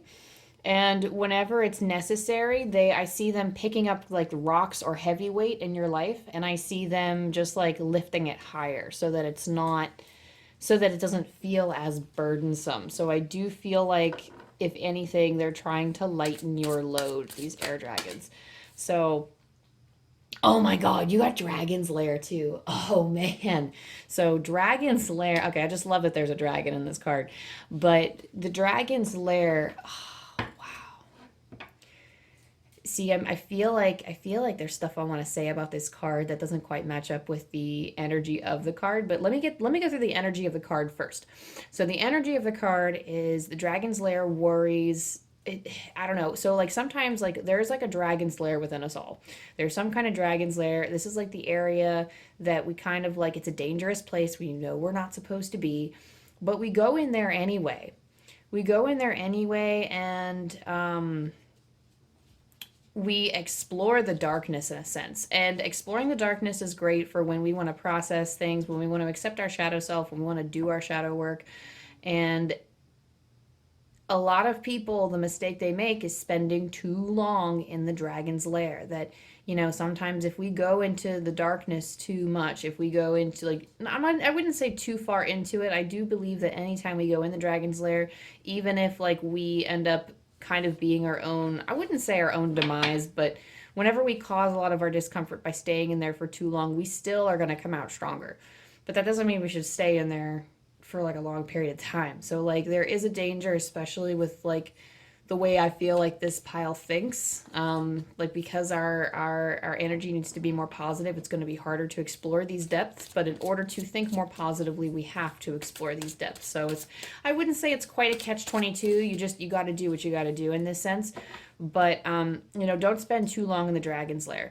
Don't spend too long thinking and worrying and trying to come up with, so I'm hearing the word solutions. Don't try to come up with so many different kinds of solutions, because they're not going to be found in the dragon's lair. It's just going in, acknowledging those feelings and saying, okay, I understand I'm in dangerous territory, and I understand that I'm even in real time, if I'm going out and taking actions that I know aren't good for me in the long run, that I'm not to say, we're all capable of making really great decisions, but there's something here about grandiose actions is what I'm hearing. So try not to make any grandiose actions, because when you're feeling all torn up inside, or when there's some kind of inner conflict, sometimes these grandiose actions, I'm not going to tell you not to do something, or I say not to do something, but we're all responsible for our own choices. So really do think about the context of your life before you make any kind of decisions. But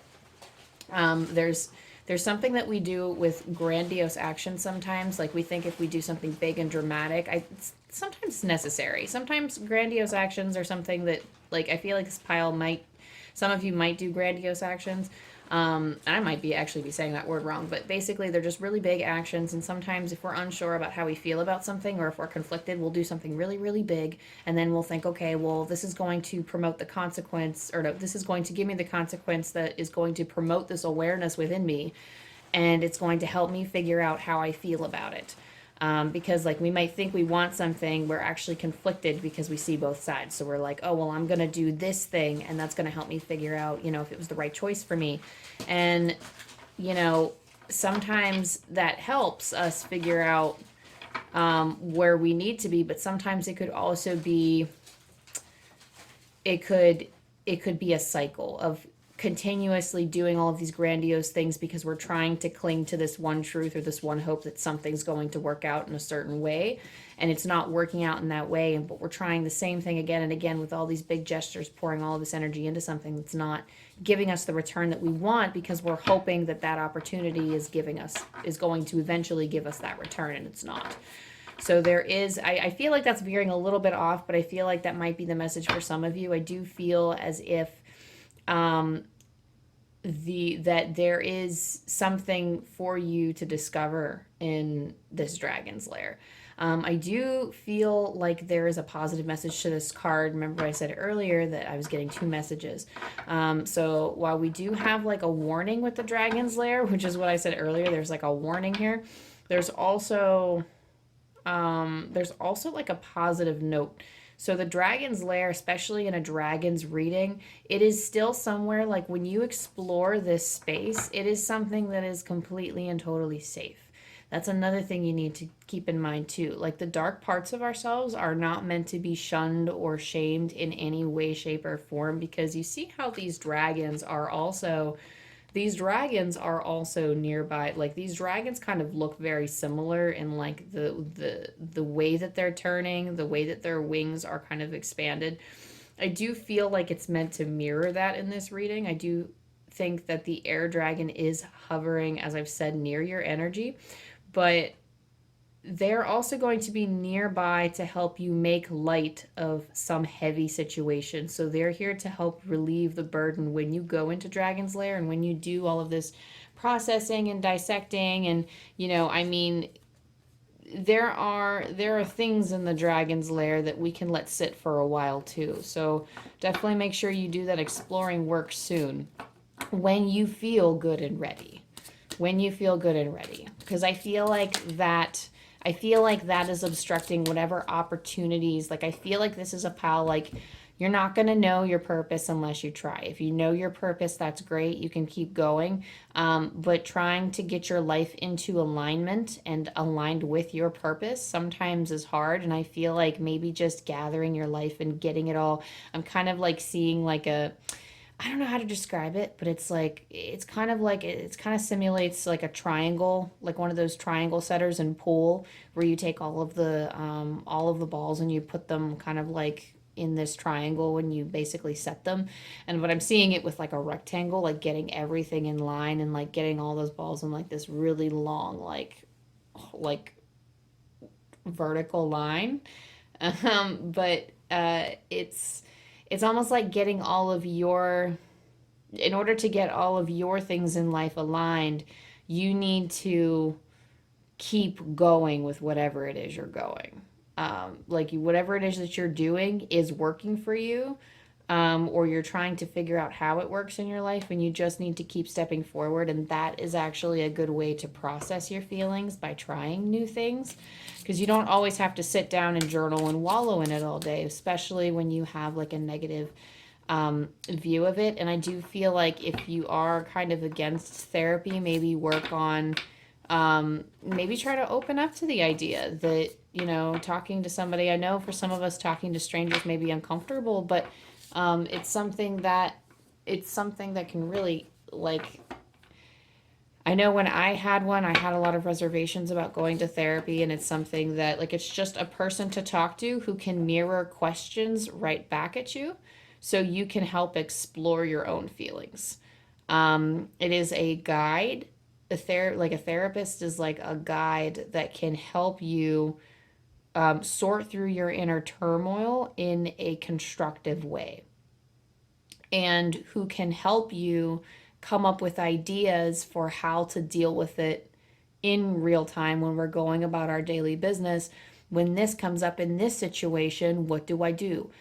How can I conduct this business? And if therapists aren't doing that for you, I mean, every therapist has like a special skill and can give you something different. But finding a therapist is honestly a lot like finding a friendship. Like, you're not going to click with everyone you meet, and not that, I mean, like, not that, like, you know, you want to keep your relationship with your therapist professional, and they're not like, you know, friends. It's like a very strict professional like boundary, but it's almost like, you know, I wouldn't say it's like romantic relationships, because I think a lot of people think that that's very unattainable for them, like finding a really good lover that fits all of the things that they want. Like, a lot of people find that to be very hard, so I wanted to use a different example.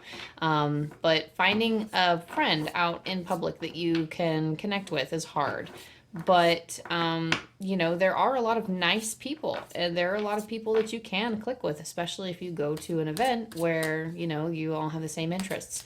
So I feel like with that comes, with finding a therapist comes a lot of patience, and maybe trying to find the right one. But it's not somebody you talk about your problems to, and somebody who gives you advice. That's not what a therapist is. I mean, I guess some therapists operate like that, but how you're supposed to do it is you're supposed to bounce back questions and ask, like, they're supposed to ask you questions. They're supposed to offer different perspectives on, like, on how you're creating your life, or what you're doing in your life, and how, like it's not just a commentary on your situation. It's helping you figure out how you feel about certain things. So let's see if there's anything else that the air dragon has to share with us.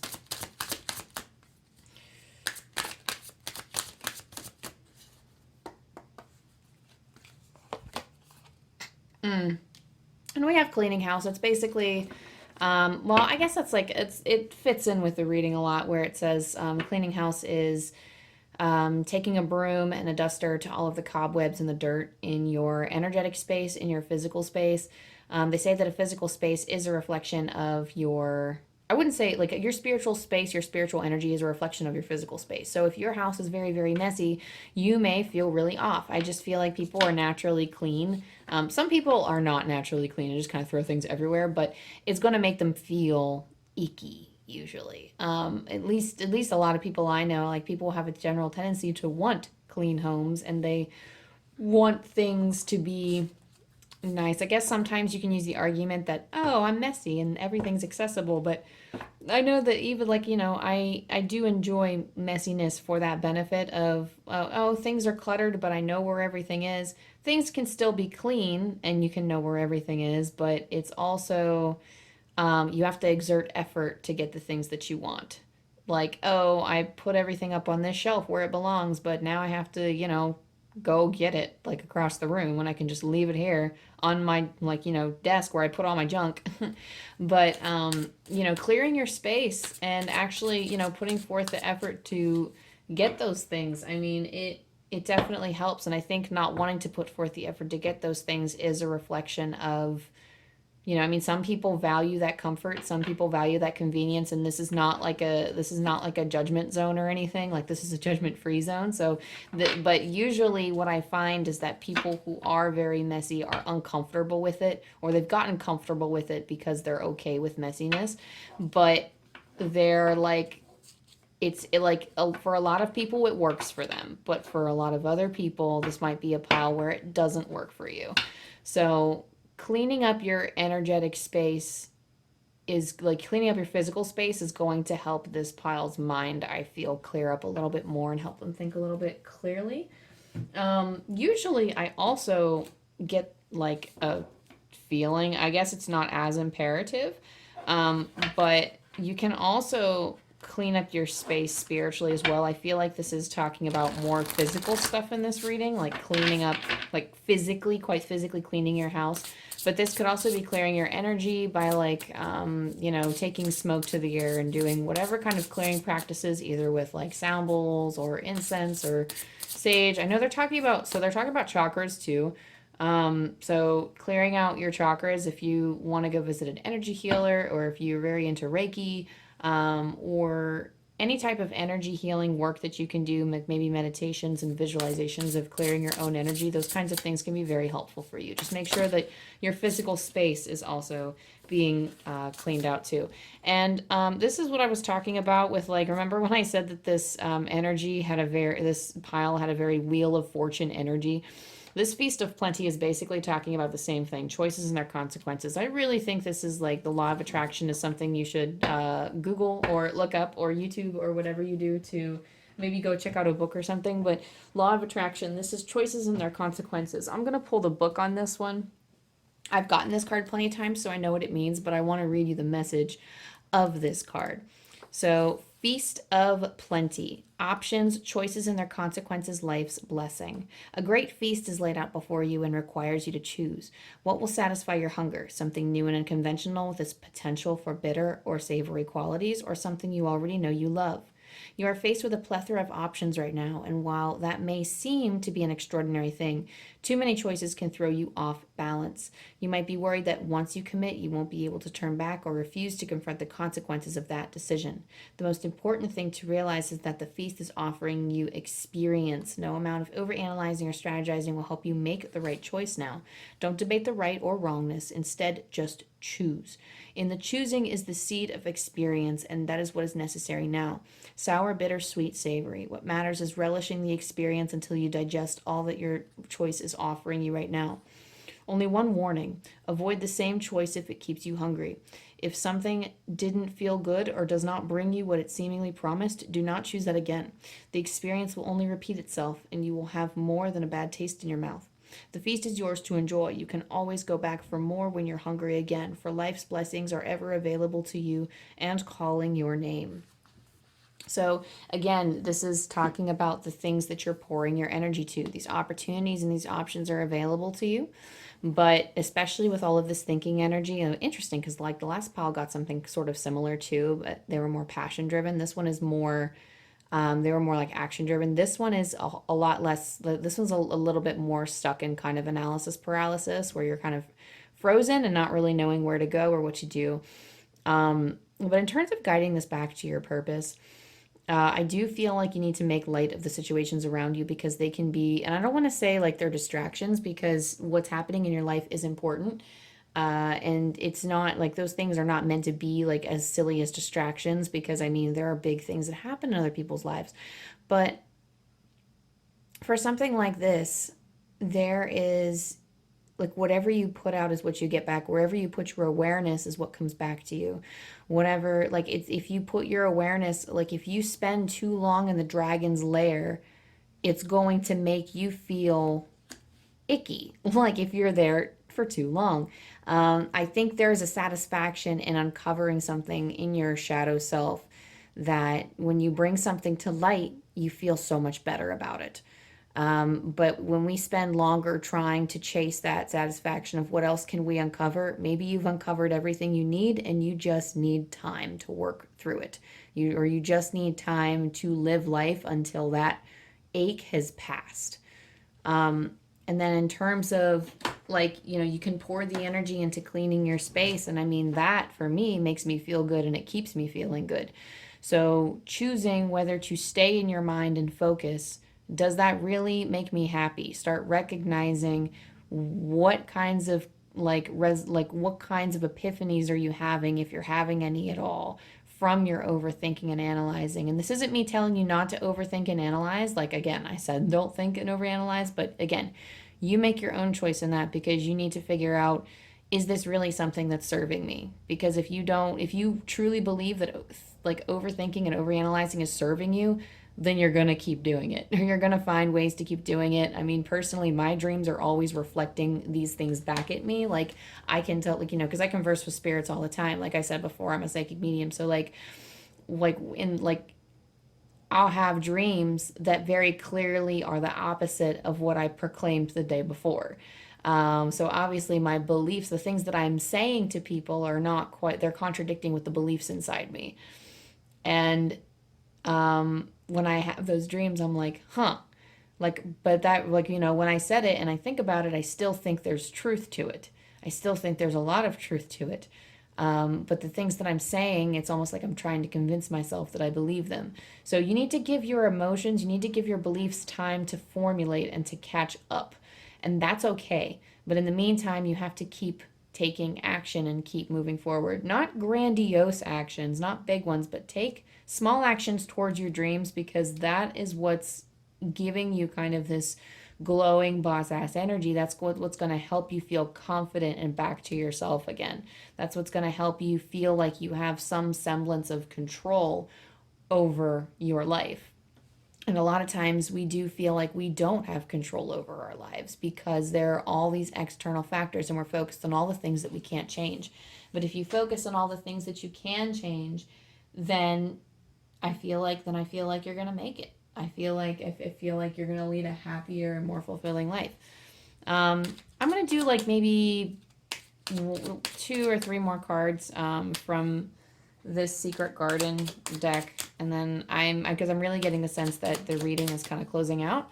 So what do we have for pile number 2 for those that are being watched over by the air dragon?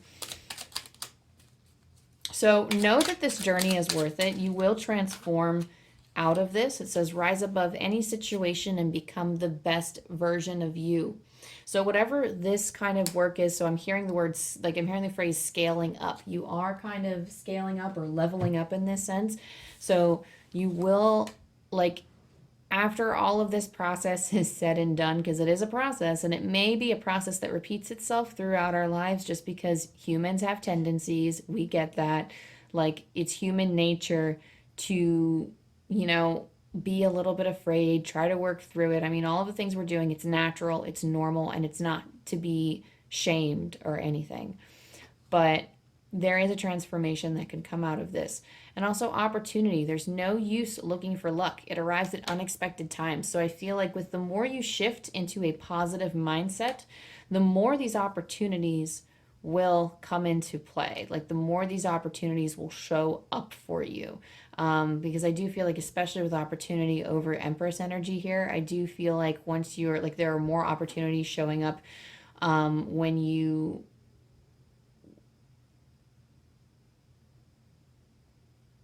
What did they say?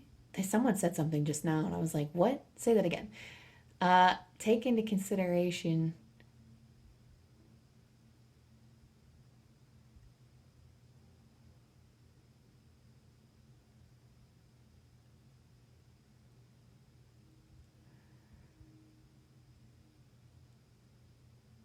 Okay, I don't know. I lost it. But it'll come. It's fine. So there's no use looking for luck. It arrives at unexpected times. So opportunities, like sometimes if we're focused on the opportunities that we don't have, that doesn't attract the things that we want. It just manifests things that we don't want. And again, I don't know. I'm still like hardcore about this law of attraction thing. So I really do feel like that's something that, and I never really talk about that. So I really do feel like that's something that might be specific for this pile, but it could help in changing your mindset and changing the way that you're thinking about things. Um, and, them saying therapy does also indicate like a shift in mindset too, because people usually come out feeling more um, emotionally mature, more, and I feel like this pile is emotionally mature enough to handle the concept of um, like we are capable of emotional change. I think we all are. I think we're I think we're comfortable with this idea actually, but I guess this is just your reminder that something like therapy can be very beneficial. And if therapy isn't as accessible to you, then I mean self-help books can help, but trying to, okay, so they're telling me go through the motions.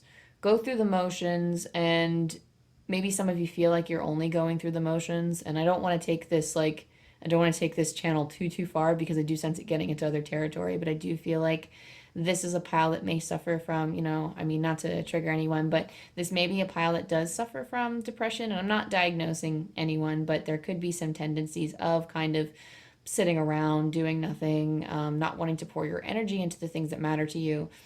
And I do feel like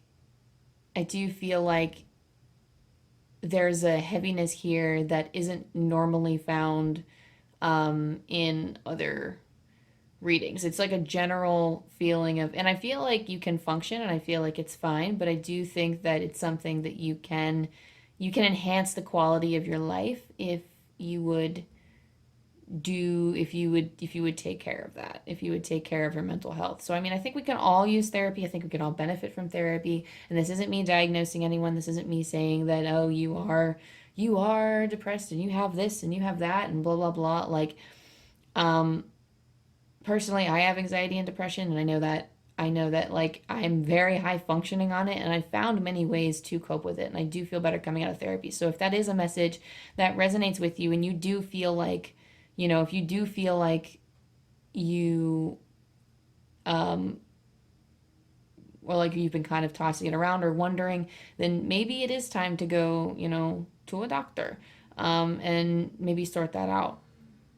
But that, I don't know, like that's kind of feels like the end here. So, I mean, take what resonates, leave the rest. I do feel like that's everything, but thank you to your air dragons. Thank you to your guides. I mean, is there anything else? I'm kind of going to sit in meditation for a little bit and see if the air dragon has anything else they want to, like any parting messages for you.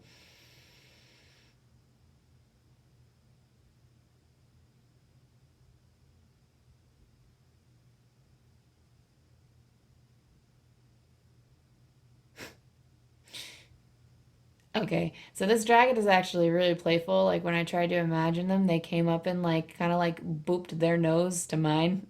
So, um, so maybe indulge in some play a little bit to help lighten your load a little.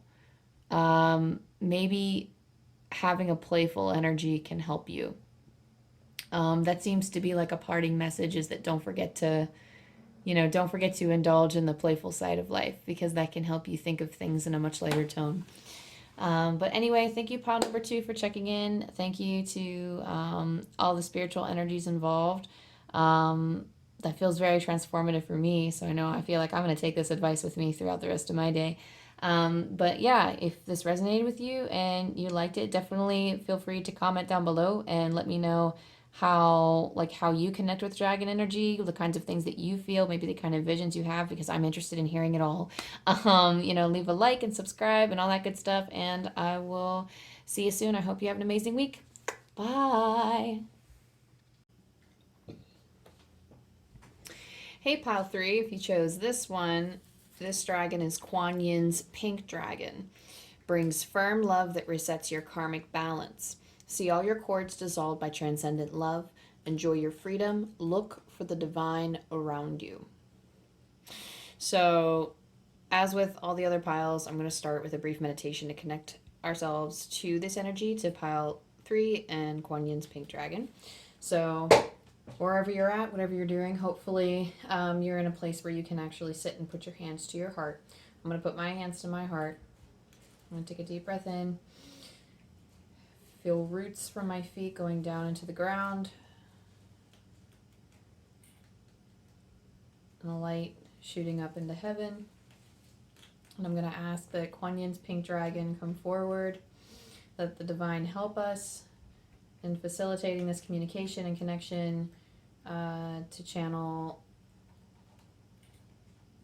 information for the highest good of the listeners,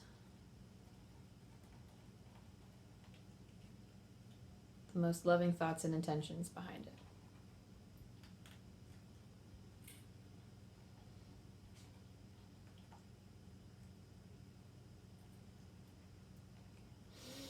I'm going to take one more breath, and then I'm going to stick your card right up in the corner here, and I'll get started on the tarot.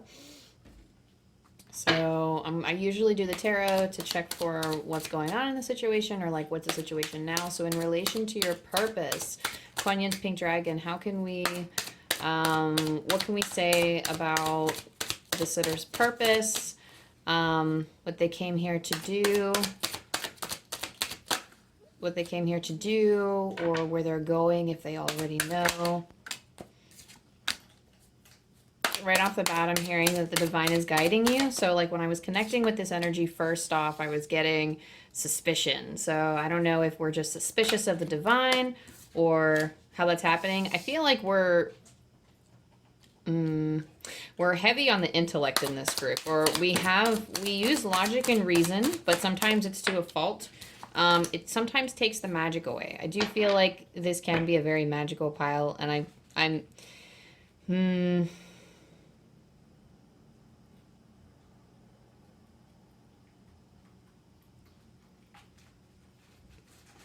loving your friends. So whatever that means to you. It said loving your friends.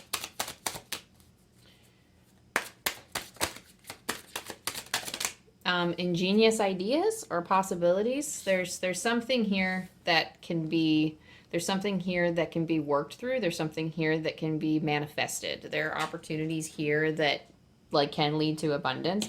There's really good ideas here, whatever it is you're thinking. So right off the bat, we have the 7 of Wands. So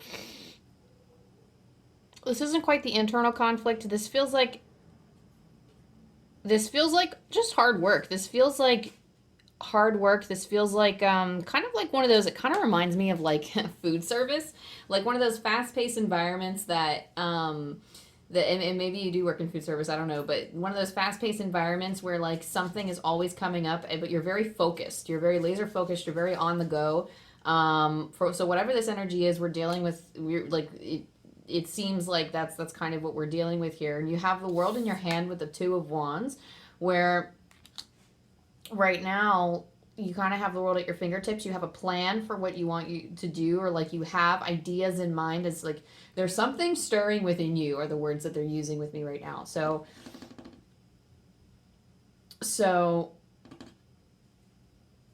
oh my goodness, I can't believe I forgot. Okay, so I meant to read the book on Kuan Yin's pink dragon. So hang on one second. Let me take the book out because I completely I blew past it without even thinking about it.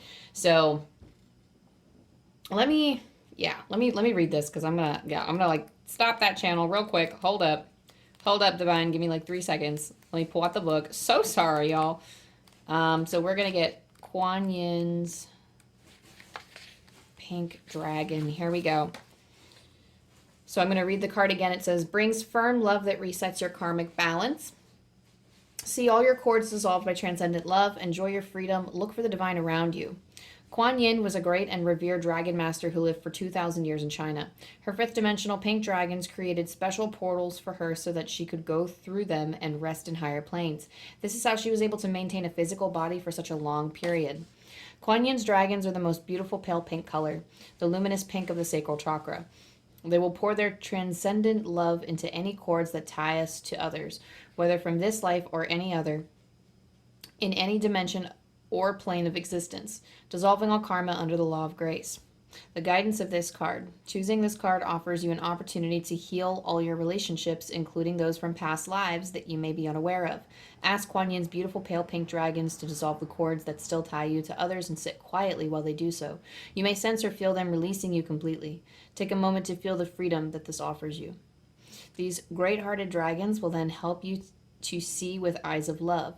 Look for the divine in everyone and be aware of all situations from a higher understanding, knowing that Kuan Yin's gentle pink dragons are by your side. These gracious dragons will enable you to enrich your relationships and transform your friendships. They will help you to treat all people with greater respect, care, and love than ever before. Remember to thank them for enhancing your life. Okay, so immediately I'm getting a tendency to please others, and this might have been why I heard something about friends earlier when I was trying to pull a tarot. But there is a sense of wanting to please others a lot. The message in the book, let the message sit with you is what I'm hearing. So let the message sit with you, whatever was in the book, and try to remember where you came from and who you are, because that's going to help you. That's going to help you to say no when you need to. And it's going to help you take care of yourself, because there is a lot of like self-love that this dragon carries. There's a lot of self-love that she teaches. He, she, whoever. I don't usually gender the dragons, but whatever, like they're here to teach you self-love.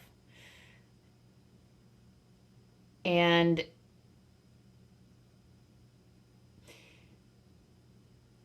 I see this dragon, so like, you know, and I'm clairvoyant a little bit. So like when I close my eyes and I'm seeing like this dragon, I'm seeing Kuan Yin's dragon, and they're like giving you flowers. Like they're giving you like that pink lotus in the card. Like they're giving you this pink flower. Like they're giving you opportunities in life. They're sending you opportunities to love yourself. So they're bringing you gifts, they're bringing you blessings, they're bringing you opportunities to see yourself in a more positive light, and they're giving you opportunities of rest, comfort, and renewal. So take those how you will, but that's going to be very important for heading towards your purpose, is embracing your self-love, regardless of where you're going or what you're doing. Because it seems like there's like a fast-paced energy going on. It seems like it's almost like you're very like tied up almost in like everything that you're doing, and you're not paying attention to yourself. That's what I get from like, that's what kind of what I'm getting from this. And the Two of Wands is telling me that you kind of have a plan. You have all of these ideas. You have possibilities, but you have yet to put in the work. So like it's like I see possibilities. I'm not sure if anything is really set yet for you, but I do feel like, ooh, someone said there is. So for some of you, it is very set, and for some of you, you know exactly what you want to do. You're just so like I heard you're waiting for the right moment. You could be waiting for the right time. And the Queen of Swords is like almost like you're trying to logic your way down from doing it. There is something about holding, because like, okay, so like this is all kind of running together for me, all of these cards, because we have the Queen of Swords, who is trying to, you know, I mean, you do have a good head on your shoulders. I do feel like this is a highly I don't mean like highly intellectual, but I do feel like logic is like your, like you have a very strong mind is kind of what I'm getting here. You have a very strong mind, and you do have like you embrace logic. What do they say? Defining. You embrace logic in all of its defining traits, despite the fact that you're here, you know, in a tarot reading. But you know, it's almost like, you know, I mean, you're not really known to do anything crazy or take risks. Like here, it's like you're not okay. So whatever it is that you're doing that's not your purpose, whatever is like it's draining your energy, they're saying you are not made for this.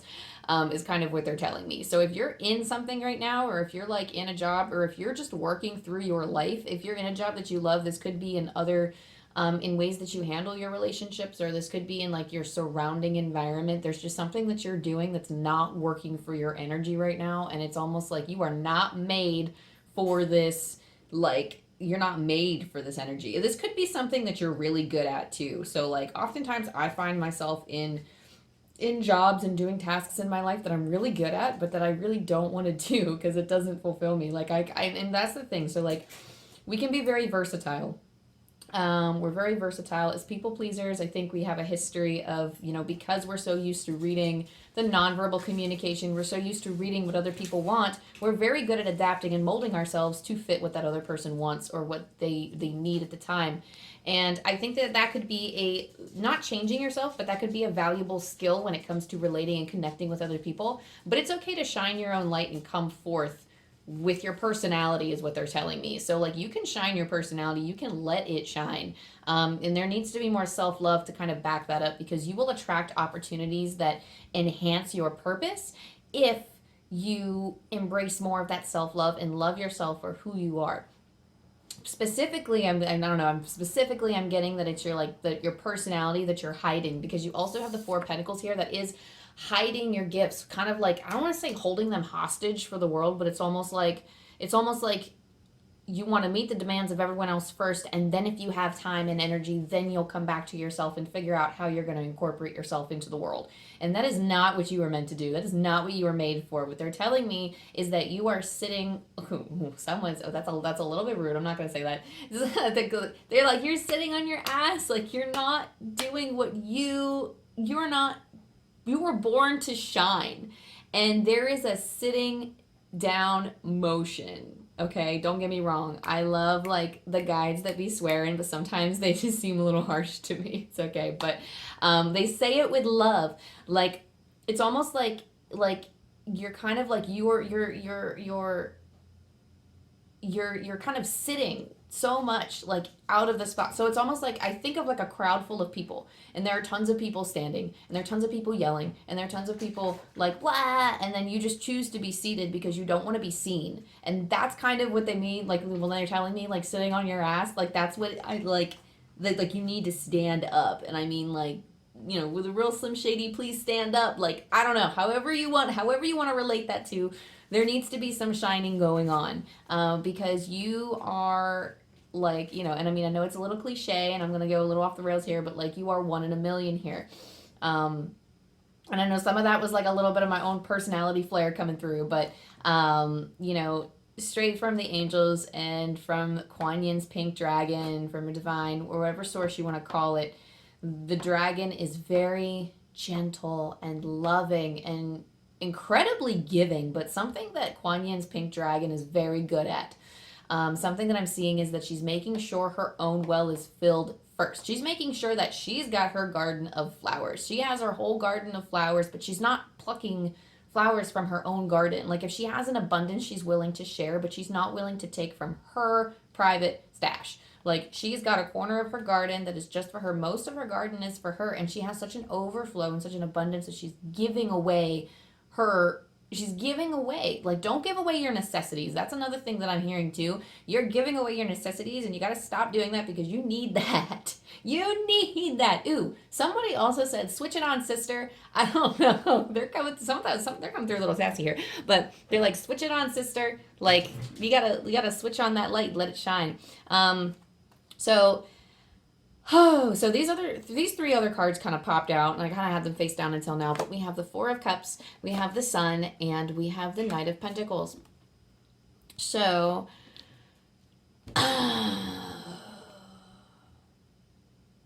you're stylish, is what I'm hearing too. So you're stylish, and, don't be afraid to shine with your style. I don't know if you're like the type of person to have multiple styles, or like you're just kind of, you dress blandly because you think it's going to make you less seen, or you dress like everybody else. If you have a particular style, this is kind of encouragement that I'm hearing now to say like, go for it. Like, because whatever you're thinking is awesome. Like you have a natural style and you can pull it off. You might think, oh, I'm never going to pull that off. Like, it's just not me. I'll attract too much attention. Then I'll have to answer people. Like, Answer with confidence because that's your fucking style, bitch. Like you got it going on because they're telling like they're just showing me snazzy shit all over the place. Like I'm seeing bedazzled stuff. Like I'm seeing like if somebody took like a suit and did like a wild thing where they bedazzled the suit and like I'm seeing it in my mind as somebody like on a runway with their sunglasses and they're just like in all these cool colors. Like, oh, sorry if you hear any noises, those are my ferrets in the background just playing and having a good time. But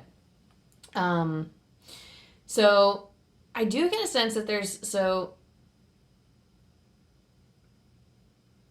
specifically I want to say this reading because like a lot of the readings have been like this where it's like more now focused, so like the things like what's going to bring you closer in alignment with your life and with your purpose, what's going to bring you in alignment with your purpose is to open up more and like show the world the real you.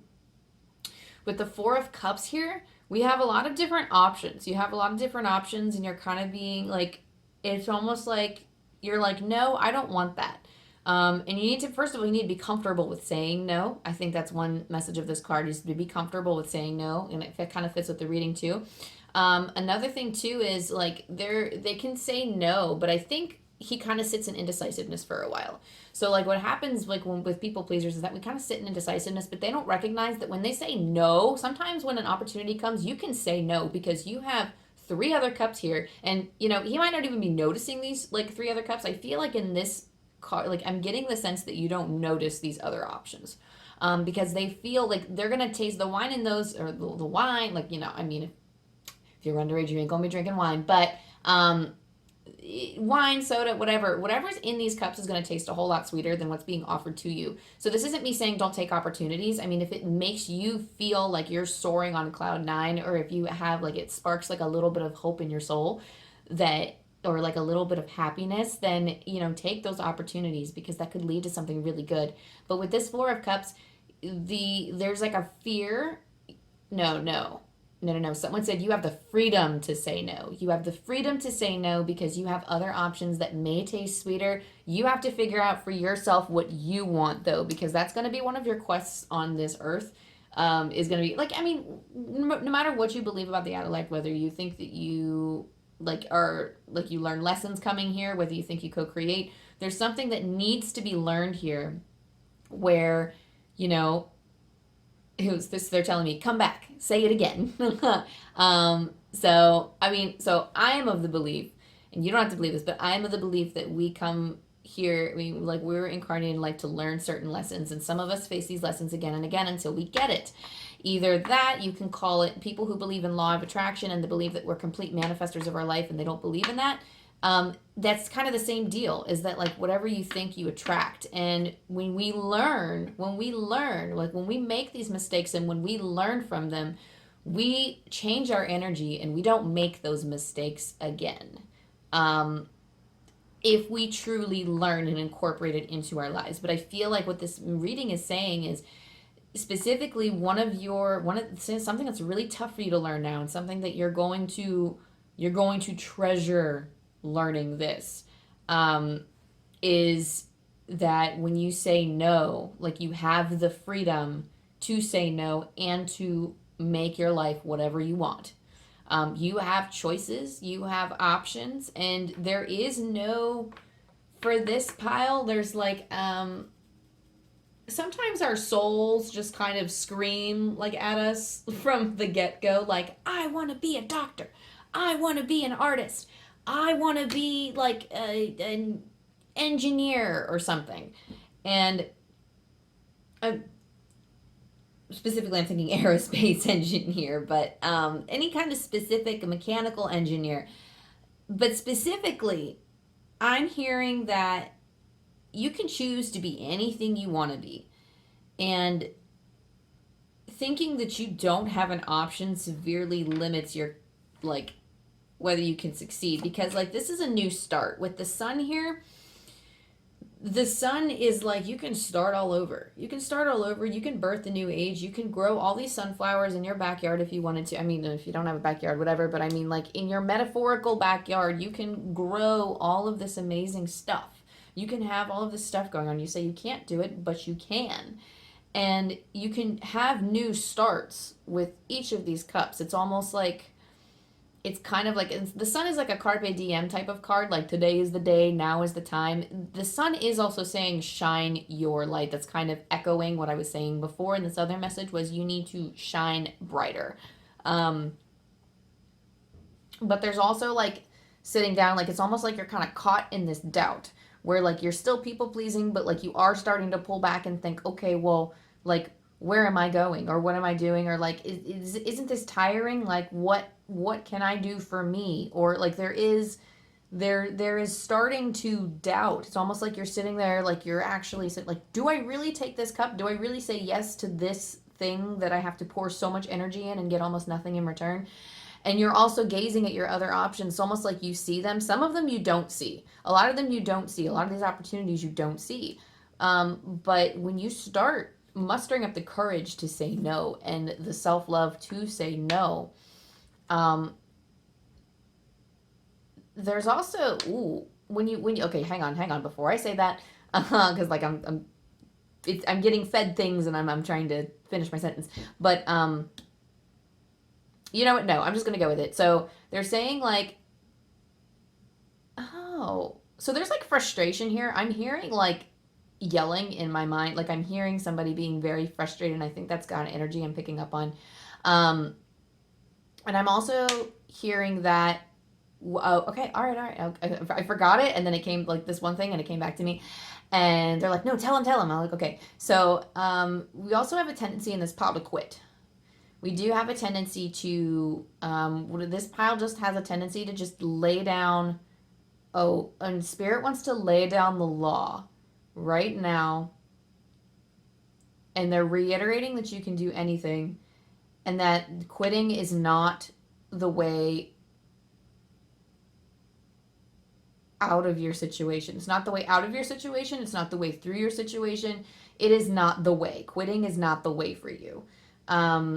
So whatever you've been thinking about, you've been thinking about quitting, and you're like, it's like a doubt that you don't want to go through with it, because of the fear and because you're holding back your talent. Spirit is saying, don't do it. Don't quit. Because Knight of Pentacles here is kind of spreading your seeds and building something new. I mean, he's building new farmland. He's throwing out these seeds all over the place. And all of this is fertile soil back here. So all of this is, I mean, he has this huge land that he can grow anything that he wants. Some of them are seedlings already. I don't know if you've had like a little bit of work in here, or maybe they've been simmering in your mind long enough to where like you actively know the next steps. Okay. Oh no, I'm hearing those doubts. Okay, so I'm hearing something about seedlings, and then I'm hearing someone also say, oh, but there could be a windstorm. And these doubts that are feeding you, okay, yeah, sometimes life happens and it fucking sucks where there's a windstorm, and yeah, some of your seedlings could get hurt, but you know what? He's throwing out so many seeds. He's throwing out so many seeds, and he's got so much going for him that windstorm's not even going to matter in the long run, because you already would have done the work and put in the work, and there are still more, because sometimes it takes a while for seeds to germinate. I am not going to lie to you. Sometimes it takes a while for things in our life to get started. And even though windstorms can come and go, you're going to be strong through it all.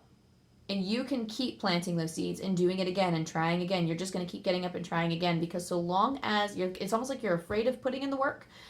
You're afraid of coming forward. You're afraid that you're going to throw everything away by going for this. Or whatever it is, you're going to sacrifice something important. And you don't need to sacrifice anything. I know that when I entered my oracle readings and my mediumship, none of my friends believe in this shit. Like almost nobody. Like they might be a little curious, but they're not going to go asking me, oh, like how many dead people did you have conversations with last night? Like nobody's interested. Nobody cares about hearing that stuff. But it took a while for them to translate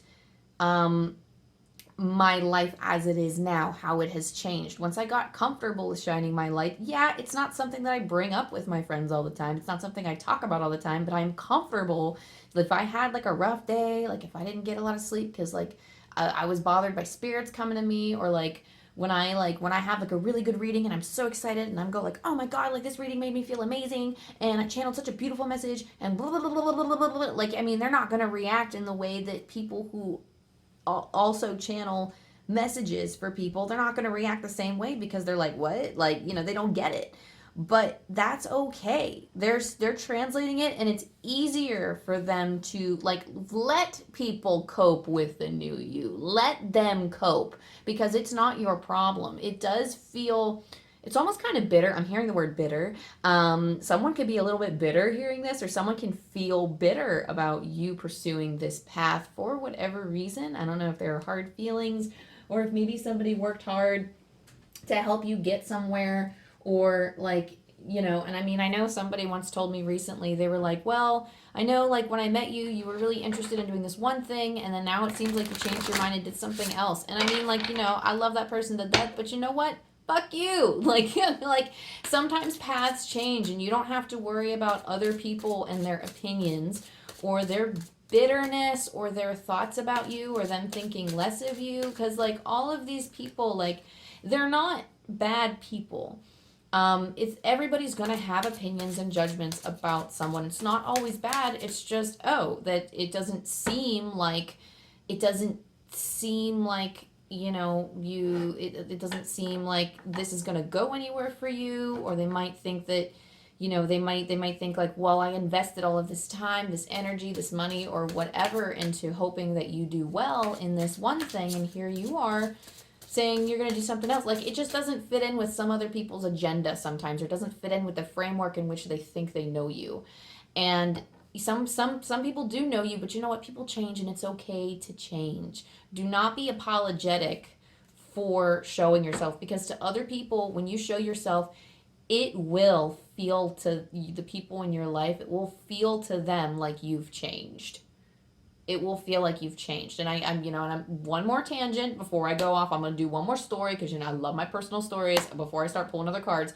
I had a friend a long time ago, and I moved around a lot growing up. And I moved, I think it was like in 7th grade. I moved in 7th grade to a different school, and I called up this old friend, I think 2 years later, and I was very comfortable at my new school. I made a lot of friends. I was coming out of my shell. And like before, I had been very shy and quiet, and that's how my old friends knew me. So when I called up one of my friends who was also pretty shy and timid, I was talking with her and having a conversation, and I was using like expletives, and I was like really animated, and I was like talking and sharing my passions, and she was like, oh my God, she was like, I'm scared. She's like, I feel like I don't know you anymore because you've changed so much. And on one hand, I felt bad because I was like, oh, this is like a friendship that I'm probably not going to be able to keep if she can't get over that.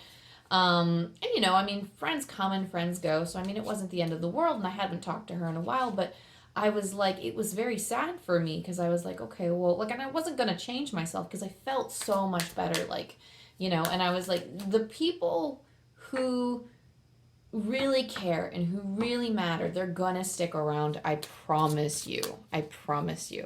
So let's see what else Kuan Yin's Pink Dragon has to say. What other advice do we have about how to align closer with their purpose, what they're planning on doing, what they're thinking about doing are the words that I'm hearing.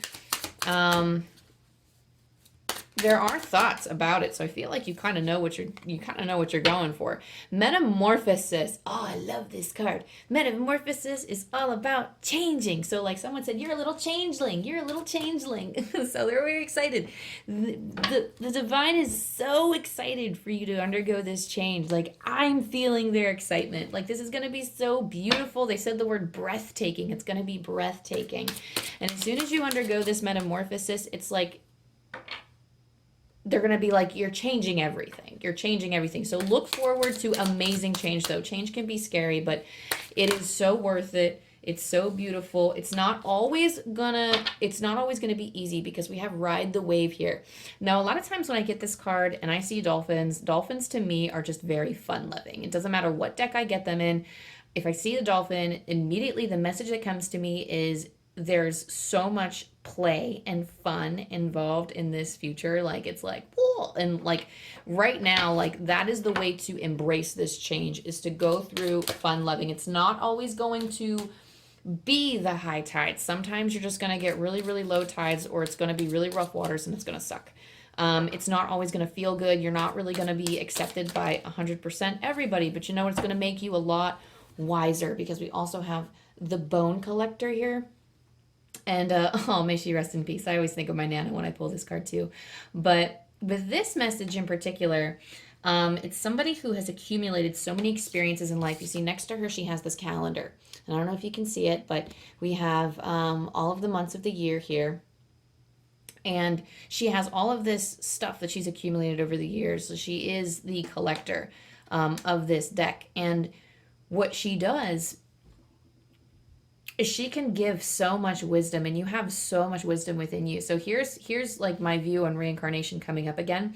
For those of you who, for like, ooh, someone said collective. So for the collective who do understand this, you know, we have wisdom within from past lives that we can access at any time. And this is, and if reincarnation is not your thing, this is also, and I mean, this applies for everybody too, in whatever belief you have, but we are always connected to the divine. We are always connected to those experiences.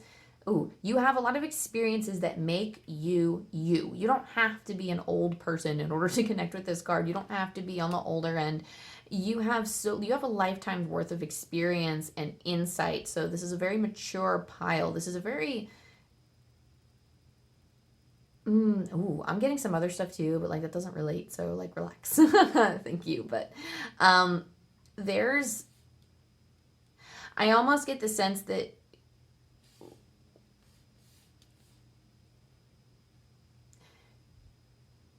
sorry, it tried to take me down another path for a second. The channel tried to take me down another path. But your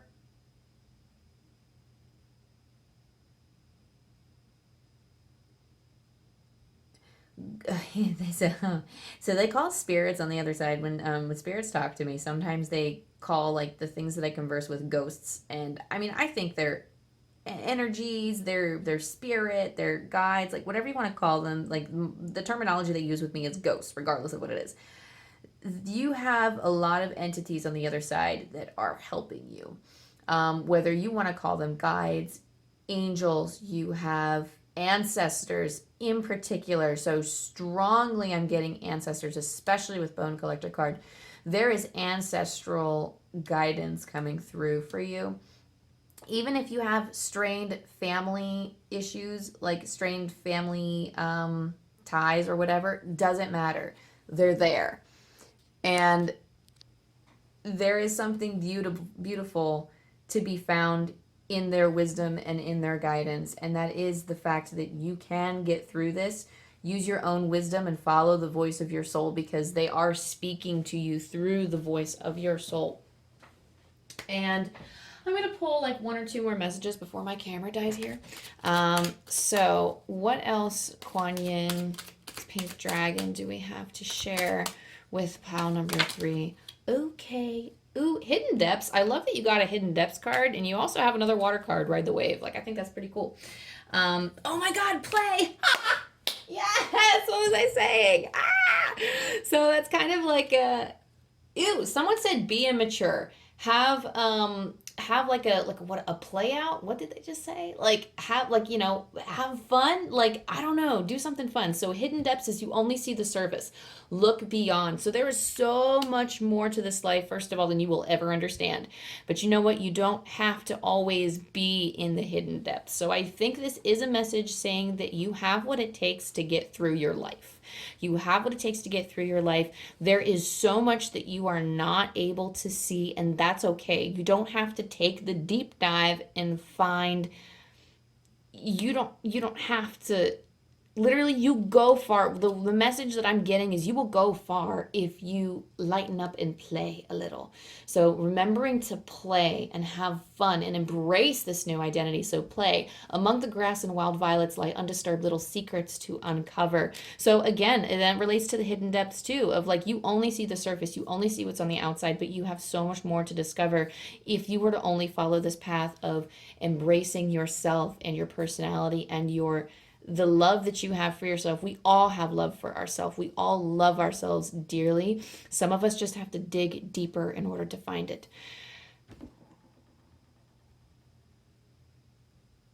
Someone said, I love your future. So in case you were wondering, you have a really good future and someone up there loves it. But, oh my God, I feel so good about this. So I think that's everything that I have for you, Pile 3. So thank you so much for joining me. Thank you. I want to take time to thank my guides, my dragons. Thank you, Kuan Yin's Pink Dragon, for connecting us with Pile 3's energy in relation to their purpose. Hopefully this has helped you uncover what you need to do next in order to become closely more aligned with your purpose. And if this resonated with you, definitely comment down below and let me know how you feel Kuan Yin's Pink Dragon energy or any type of spiritual experiences you've had. I would love to hear them. Don't forget to like and subscribe, and I'll see you next time. Have a great week. I love you. Goodbye. Hey, Pile 4, if you chose this one, you chose the Golden Solar Dragon. Helps you stand in your masculine power with wisdom. Let your DNA be reprogrammed and light codes activated. Become an inspired leader. So if you hear any noises in the background, that is my ferrets. I apologize. You just let them go. They're just waking up, so they're coming out of their cage and exploring. But before we get into the reading, I'm going to take a moment of meditation. So I'm going to sit in stillness. And I'm going to put my hands to my heart, and you feel free to do so if you're in a space where you can. I'm going to breathe into my heart space and let out an audible exhale. I'm going to try to slow it down. Thank you, guides. Thank you, Spirit Team, for connecting us with the Golden Solar Dragon energy. Thank you, dragons, for helping us facilitate this strong connection for the highest love and the highest good of ourselves, for the highest good of all. Thank you for helping connect with Pile 4 energy. What does the Golden Solar Dragon have for us in relation to pile number 4's purpose?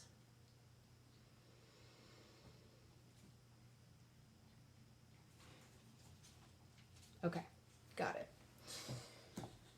All right, let's get started. I'm going to put this card right up here in the corner, and I'm going to get started opening the book because I'm going to read the message out of here before we get into the tarot cards. So, the Golden Solar Dragon helps you stand in your masculine power with wisdom. Let your DNA be reprogrammed and light codes activated. Become an inspired leader. Golden solar dragons are seventh dimensional beings who come from Helios, the great central sun. This is the sun beyond our sun, where Archangel Metatron creates the light matter that is the foundation of our existence. Helios is the gateway between our universe and the source of all that is. The golden solar dragons from Helios touch us with divine masculine energy. They infuse us with courage, strength, logic, leadership, and the qualities of the peaceful warrior. They then balance this with golden wisdom, all at a much higher frequency than we are used to. Working in harmony with the silver lunar dragons, they are activating us all now, illuminating the DNA within us that has been dormant since the fall of Atlantis. We are being intensively reprogrammed in preparation for the new golden age. The guidance of this card. The golden solar dragon who has come to you now is asking you to balance your life, listen to your inner wisdom, and become a leader. Dare to speak your spiritual truth. Hold the vision of a fifth dimensional world. Protect those who are less capable than you are. With the support and guidance of this dragon, you can be a living example to many people. When you aspire to be a wise spiritual leader, remember that true masculine power used with wisdom helps you and those around you feel safe. Spend a little time each day focusing on or imagining the sun shining onto your third eye and sense the light codes that the golden solar dragons are directing towards you. Okay, I'm feeling called, like, before I draw into your tarot, I do want to roll the astro dice to confirm something, because I'm picking up on a little bit of energy, but I'm not sure what it is. Confirm. Yeah, okay. This is a spiritual pot. That's what I thought. Okay. So the eighth house has to do with, at least for me, when I pull the eighth house, it's a lot of the deeper mysteries of life, mysticism, the occult. South Node is dealing with a lot of cycles, repeating cycles, any past karmic things we need to resolve. Um, and Leo is shining bright with positivity and with confidence. With it, I feel like there needs to be more confidence in this area. I do feel like this is about harnessing your power and becoming a leader. As the golden solar dragon brings forth, it's that energy inspired to be a leader. So the people in this pile are, if you're listening to this reading now, these people they're quite literally talking about spiritual leaders. They are talking about anybody who is interested in the occult or interested in anything that might scare other people. Maybe something interested, like maybe you want to be like a medium or an oracle reader, or maybe you want to do something. Oh, what are they saying? I don't know, like sonograms. I don't know, something about like the birth and redeath. The birth and redeath. Oh my goodness, the birth and death cycle. Or like some kind of rebirth, spiritual, something or other, something spiritual. But I'm going to leave this up here, and then I'm going to pull tarot cards and kind of see what's going on. There is some kind of repeating cycle here. Okay. Well, that was quick. These dragons have been doing, so like depending on the energy I connect with, and this is just like a fun tidbit for anybody who is interested in this spiritual stuff and is interested in doing your own card readings. I think it's so interesting that when I connect with different energies, it's like when the cards come out differently. So sometimes with angel cards, or when I'm connecting with angel energy, sometimes the cards come right off the top of the deck, and I feel like drawing them from the top of the deck. Other times, like with dragons, it seems like when I split the deck, and it all just flips. So the cards that I'm needing, it's happened with almost every single pile, but they've all flipped. Go away. Oh no. What is this? Oh, what in the world? Okay, this is going to sound like a weird question. Hang on, let me pause this, and I will be right back.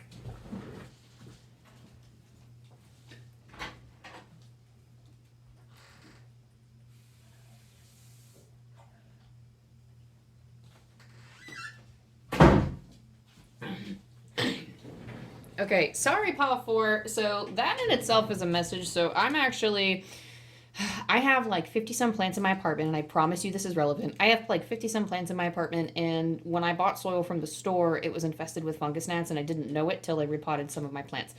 So now I have like a fungus gnat issue that I've been treating, and it's been going pretty well. But basically, that's weird, and it's never happened before, but there was a dying fungus gnat on the Ace of Wands, which is weird because I never see them just dead anywhere. They're always, sorry, grossness aside.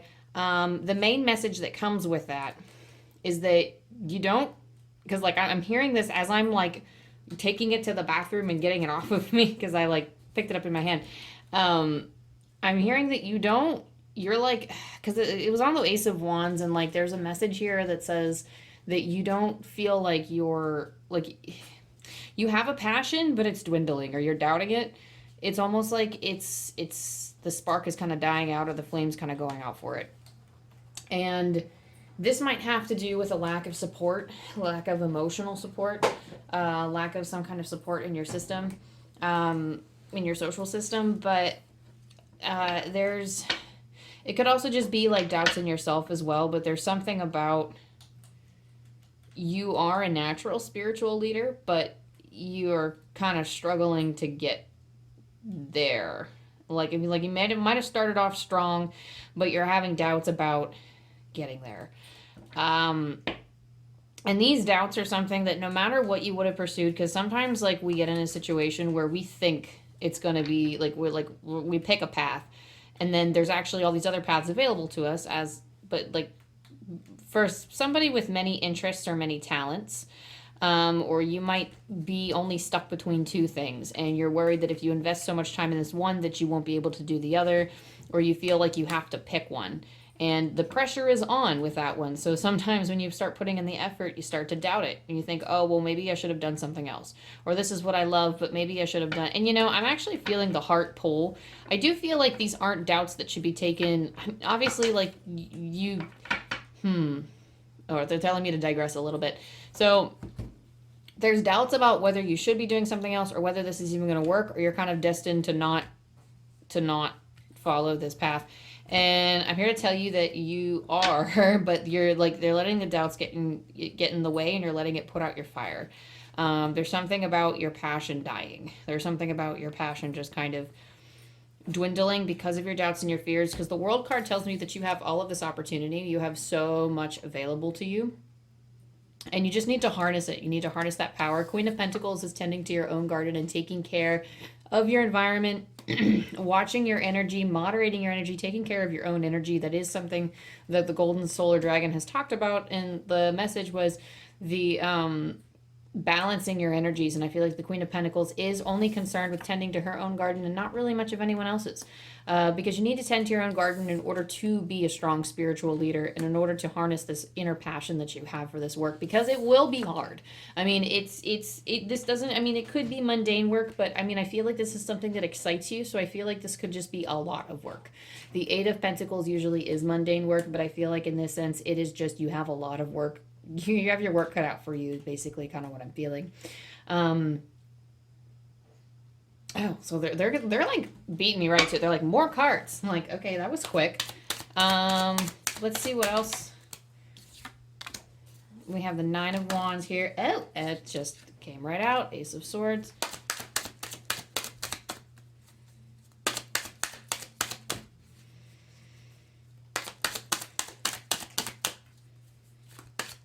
Is that it? Anything else that the Golden Solar Dragon would like to tell us?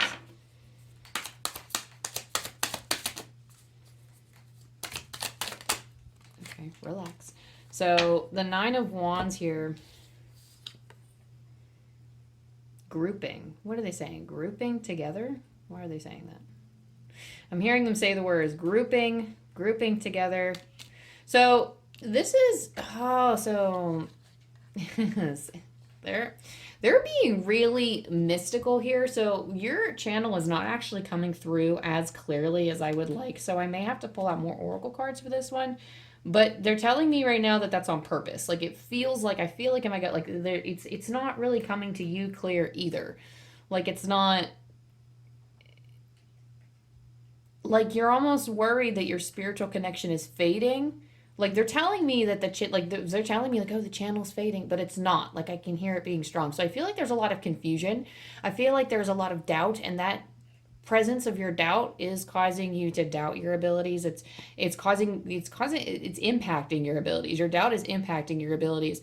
So there's something about this skill and this spiritual avenue is your purpose, is what it feels like to me. And I do feel like it's calling to you. There's a reason it's calling to you, but you're doubting it.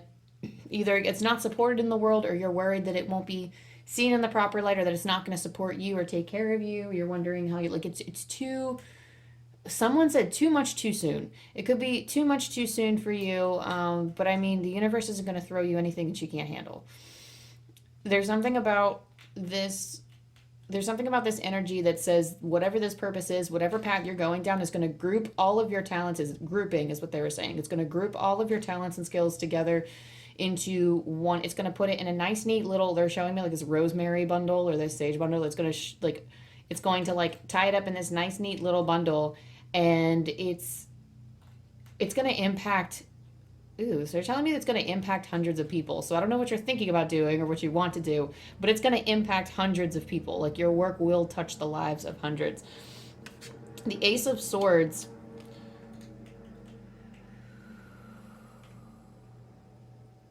There's something in your life that's like elusive. They said something like it's very, very elusive is what they're telling me. So something is eluding your awareness right now. And I don't think it's going, you're not like, Ace of Swords is kind of the card of epiphany. And I feel like you're not really going to get this epiphany until later. And I can't tell you what that epiphany is going to be. I really can't, because it's not, as much as, you know, I mean, especially people who need spiritual clarity, sometimes people can turn on a pick a card reading and find exactly what they're looking for and exactly what they need. And by what they need, I mean, like, you know, they'll get the guidance or the answers that they seek, or like whatever they're looking for. And I feel like what you're looking for now is simply to just do it. Do whatever it is you're thinking of and push past the doubts and fears, because it's very normal and it's very, see, I'm hearing all of this like negative self-talk. Like, oh, it's very obvious that you don't know what you're doing. But these are like your own like thoughts mirroring back to you, and it's almost like you're letting that speak get to you. And that's not something you need to be listening to. I mean, it's normal. It's very normal to doubt ourselves. It's very normal to be hearing negative things. Um, Especially if you are in a spiritual we can vibe high as much as we want, but typically when we're handling life and we're very grounded, sometimes we can feel a little down, and then those voices start to get to us. And that's very common. That's very common. Everybody has their doubts and fears, and your job is to basically push past that. But the Ace of Swords, you will be grabbing onto those epiphanies soon, but you need to push past those doubts and actually live in the reality that you want to create for yourself, with this, like, heading into your purpose, because that's what you need, is to shine brightly with that Leo energy and start gaining more confidence in it. And you're not going to gain more confidence unless you actually do it, because the Nine of Wands is also talking about guarding your energy, or guarding, like being careful. Don't misconstrue what I'm saying, is what they're hearing, or is what I'm hearing right now. What they're saying is, don't misconstrue what we're saying. You have a very darling energy. Why are they saying? You have a very darling energy. You are very kind to those around you. But you need to get real with where you're going, and you need to get serious about it. So you're being very stingy with how much, no, I wouldn't say stingy. Go all out is kind of the advice from this card. Go all out, go wild. They're telling me, like, you have all of these. So, like, this is Seven of Cups is usually options, but what they're telling me is that, like, you have so many things. What I feel like this means is that you very obviously see the one cup that you want out of all of these options. The one cup that you drink from here is going to lead you to so many other cups that you can drink from. And you're so worried that, oh, if I drink from this one cup, if I taste this wine, I'm going to be stuck with it for the rest of my life. And that's not true. And you need to stop letting how does that one phrase go? The fear of striking out keep you from playing the game. So let me see what else the Golden Solar Dragon has for you, if there's any other, any stray messages. So, like, what does this pile need to know in relation to their purpose right now? Because masculine energy, that does make sense to me too. Like the Golden Solar Dragon, like the masculine energy is very, they say that masculine, you don't have to be in a masculine, like emitting a lot of masculine energy to be in this reading, or you don't have to be like, this isn't gender specific. This is not, this is nothing like that. Masculine energy is just the power to, it does things. It's yang. It's a very yang energy. Feminine is very receptive energy. And I'm thinking in terms of like masculine and feminine, in terms of like the yin yang relation. But when I think of masculine, I think of like a very yang, a very do energy, a very, it's very strong and determined. And it, like, what I feel from you is that it's necessary to keep going. If you're ever going to figure out how this turns out for you, you need to keep going. Oh, and interesting, at the bottom of this deck, we have Between Worlds. So I do think some of you are not only transitioning from one thing to another, you're not quite out of like one situation, but you're coming into another situation. You haven't quite fully made this transition yet. So it's not something you're 100% successful in yet. It might be something that you have tried or really want to try. I feel like you've already put in some of the work for it, whatever this purpose is. Oh, ask for help from your spiritual team. Oh, get into channeling, so what I've been doing recently is I've been journaling to myself.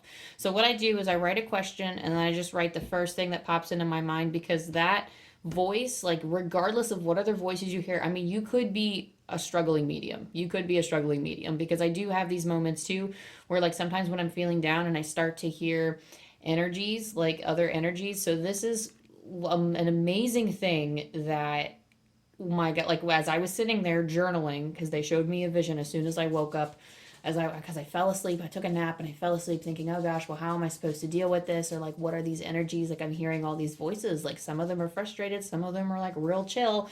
So, like, I mean, what are these energies and what can I do about it? And I would wake up and they would, show me like a pen, like a handwriting with a pen in a journal. And I was like, oh, okay, like I just did this yesterday. So they're telling me to journal because it's a new thing I've been starting, right? So, and this isn't journaling about like, I talk about my feelings, but I would ask questions. It's like an automatic writing type of deal, where I would write a question. And then the first thing that popped into my mind, which would be that, like, I would immediately write it, not even question it, keep writing it. And if it felt icky, like if it made me feel icky or pulled at my gut, then that wasn't what I wrote down, or I just crossed it off and I was like, okay, well, let's go on to the next thing. Like, and sometimes if nothing comes to you and you're not sure about it, you just write like nice, encouraging things until you do start to hear something come through, because throwing that energy out sends it back. And you start to connect with energies that are more in your frequency. So, what it's also saying is, and I guess what I wanted to say was, they said something in this, like when I was writing down, I said, well, how do I interpret this? Because a lot of spiritualists will say, oh, like I only connect with intention. I connect with the highest of frequencies and love all the time, but we can't be in a state of high vibing love all the time. And shutting down those other negativity voices, shutting them all down, like there's something about it. There's something about it that's like, no, we're not supposed to do that. I think we're supposed to understand the darkness and the negative parts of ourselves. Everybody's journey is different. That is something that I need to stress. Everyone's journey is different, but don't get caught in the madness is what they're saying. So like they had said, if you are a struggling medium and you are having a similar experience, and this is just an example, this can be applied like in a metaphorical sense to people in your life too, but they say ghosts, what did they tell me? What's the phrasing that they used? They said ghosts, share your feelings. Your ghosts share similar feelings to you throughout your day-to-day life. So they are like attracted to your energy because they feel similarly. And I think that is a very compassionate way of understanding energies on the other side, instead of saying, oh, this energy is attracted to mine, because people often get scared about that. They're like, oh no, like if I think poorly of things, or if I think negative thoughts, like I'm just going to call in things that want to hurt me, or things that are going to suck my energy, or things that are just bad for me. And I mean, that might not always be the case. I mean, some of them are a little like, on the trickster side, but you always have a power to say no. You always have the power to defend your own energy. And it's not something to be afraid of, because that also attracts more fear. If you think something can take control of you, then it absolutely could. But there's something here that it's like understanding the process behind some of this, there's a little confusion about. So, or understanding the process of whatever spiritual leadership you want to get into. I kind of went on my little tangent there of like, my own personal thing, but I do feel like it's important to share for people who are struggling with their mediumship right now, because a leg up does talk about asking for help. So if you have a mentor, if you have somebody nearby, or if there's like an online practitioner that you can find to guide you. So oftentimes, like when I asked, I also received notice that like I received like a notice, communication, whatever, to read more books. So that could be something too, because we talk about message in a bottle here, which is why I say immediately connect with your guides or connect with your spirits, because they're going to help you. That's what they're there for, is to help you. So connecting that via writing or reading books, like asking for them to send you like, oh, send me a sign, like, send me a reading or something that's going to help, and like, wander through a library and hope that they, wander through a library, or maybe look for books online and ask them to guide you to a reading that would help you. Oh, and again, so a lot of meditation in the home, a lot of relaxation. So yin, I wouldn't say relaxation. Yin is not quite relaxation, but, and it's interesting because I said like very yang energy, like masculine is like a very commanding type of determined energy where they are action oriented and do. This is mundane work, but your work, your purpose does involve meditation. It involves receiving information. I do feel like this is a heavily spiritual pile. And there's also no place like home. So when you are in these meditative states, when you are in the active receiving, when you do ask the universe and you are in receiving mode, feeling at home within yourself and feeling at peace. Home is wherever your heart is. Home is wherever your heart is. And another thing that I'm seeing is like maybe this is a recurring theme for you about home. Like maybe you feel alienated or you don't feel like you're ever really at home and you feel like you belong somewhere else.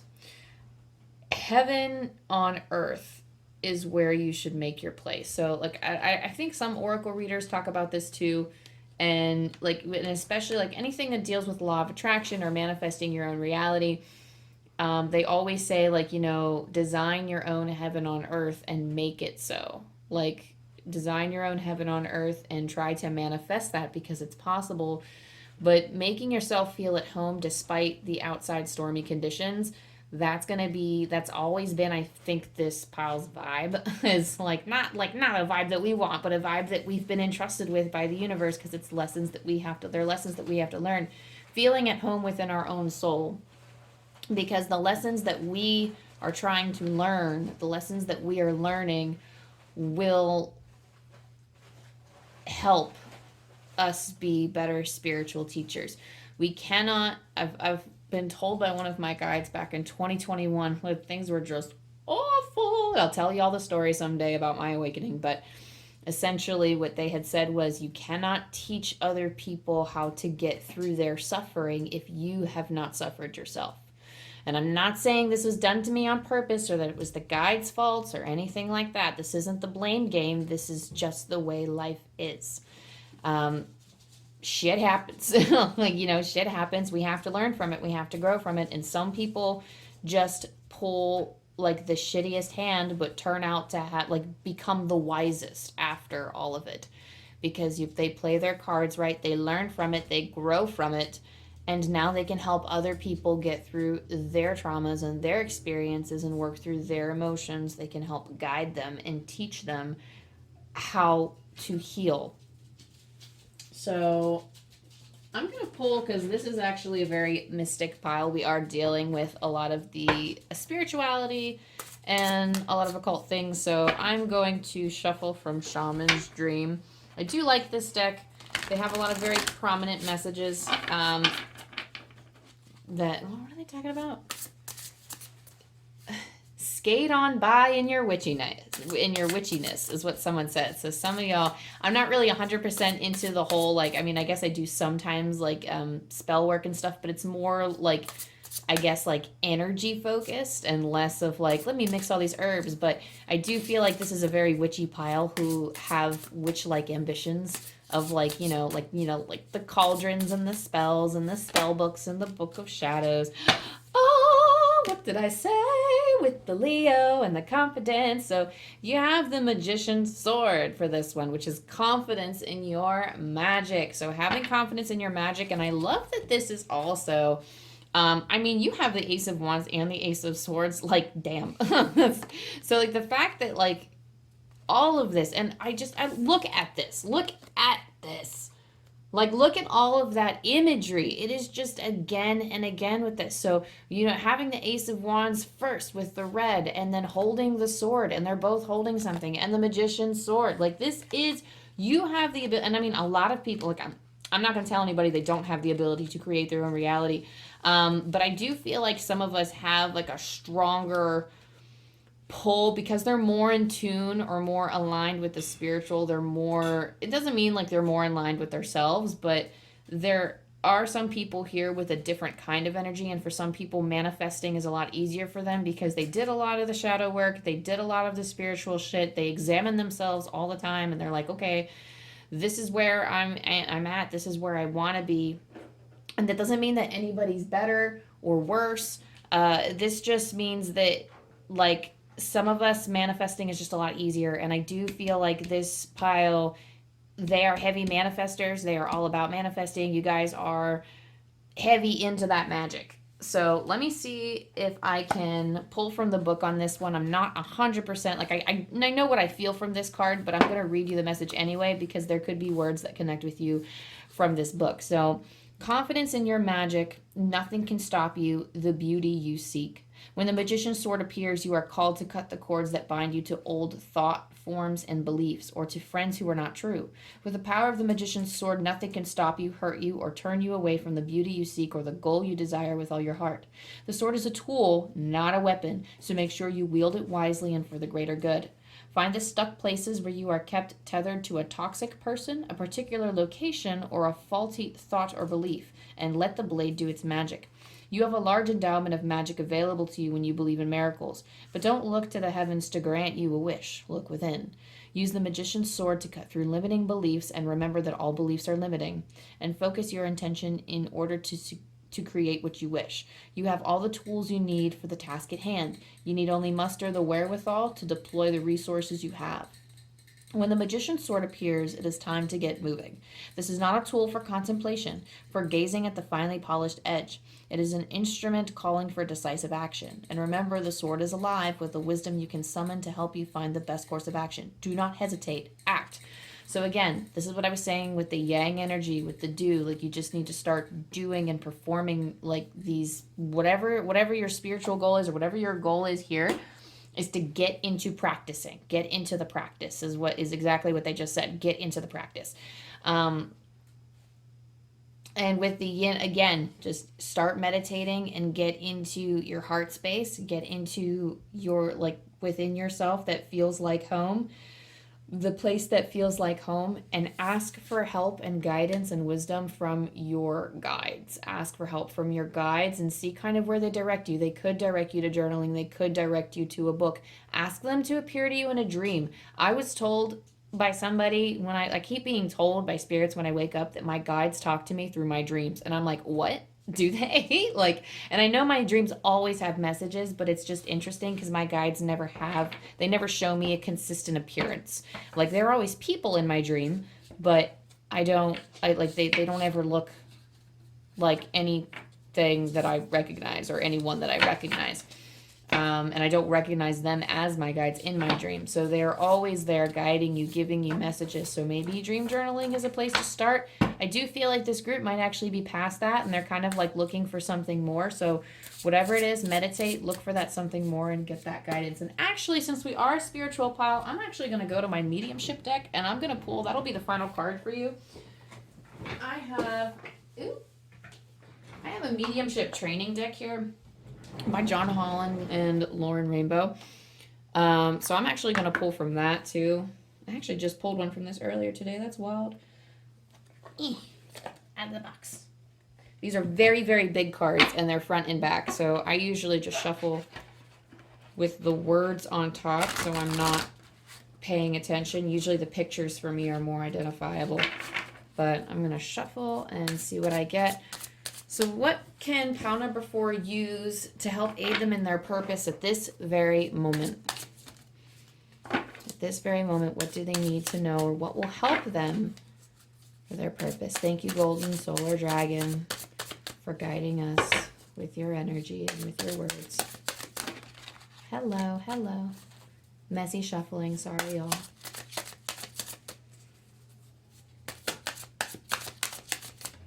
Okay, we're just going to do the knock method. Actually, no. I'm going to pull just like that. Oh, soul guidance. Okay. Makes sense. Because it makes sense. It falls in line with the yin card of sitting down, receiving, reaching into your soul.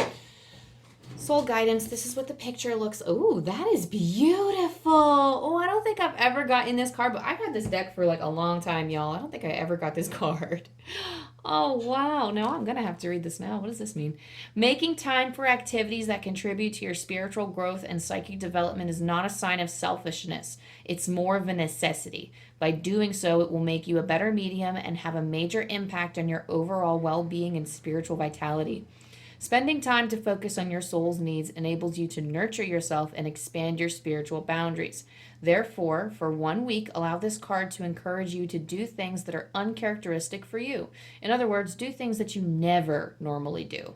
During this time, surrender and trust in your intuitive psychic abilities completely. If you feel that you've always wanted to have lunch with someone at work but never made the effort, then make this week the time to ask. If you feel drawn to call a relative whom you've not spoken to in a long time, then make that call. If you feel inspired to learn something new, then take a class or workshop. Trust and follow. This stuff is italicized. I don't know if you can see it. It says, trust and follow your gut and use all your psychic senses. After doing this for 1 week, don't forget to journal your new discoveries or revelations that resulted by following your inner guidance. Sometimes when you follow the prompting of your soul, it leads to unexpected opportunities. This amazing exercise will teach you how the flow of intuition runs through you and works for you. So why not start living intuitively and less analytically? I'm just going to let that be the message in itself. I don't think I have to elaborate on that. I love how this elaborates on how to follow your intuition. So that's all I have for you, Pile 4. Thank you so much for joining me and the Golden Solar Dragon. Thanks for helping me connect with this energy. Thanks for allowing me to connect with you. And thank you, Spirit Team. Thank you, guys, for helping us on this soul journey. If this resonated with you, go ahead and leave a comment down below and let me know how you connect with your intuition, how you've connected with the dragon, any kind of spiritual experiences. Like, I want to hear it. I love that kind of shit. Like, share with me your stories. I love it. Don't forget to like and subscribe. And I hope you have an amazing week and best of luck to you on the road to your purpose. Bye.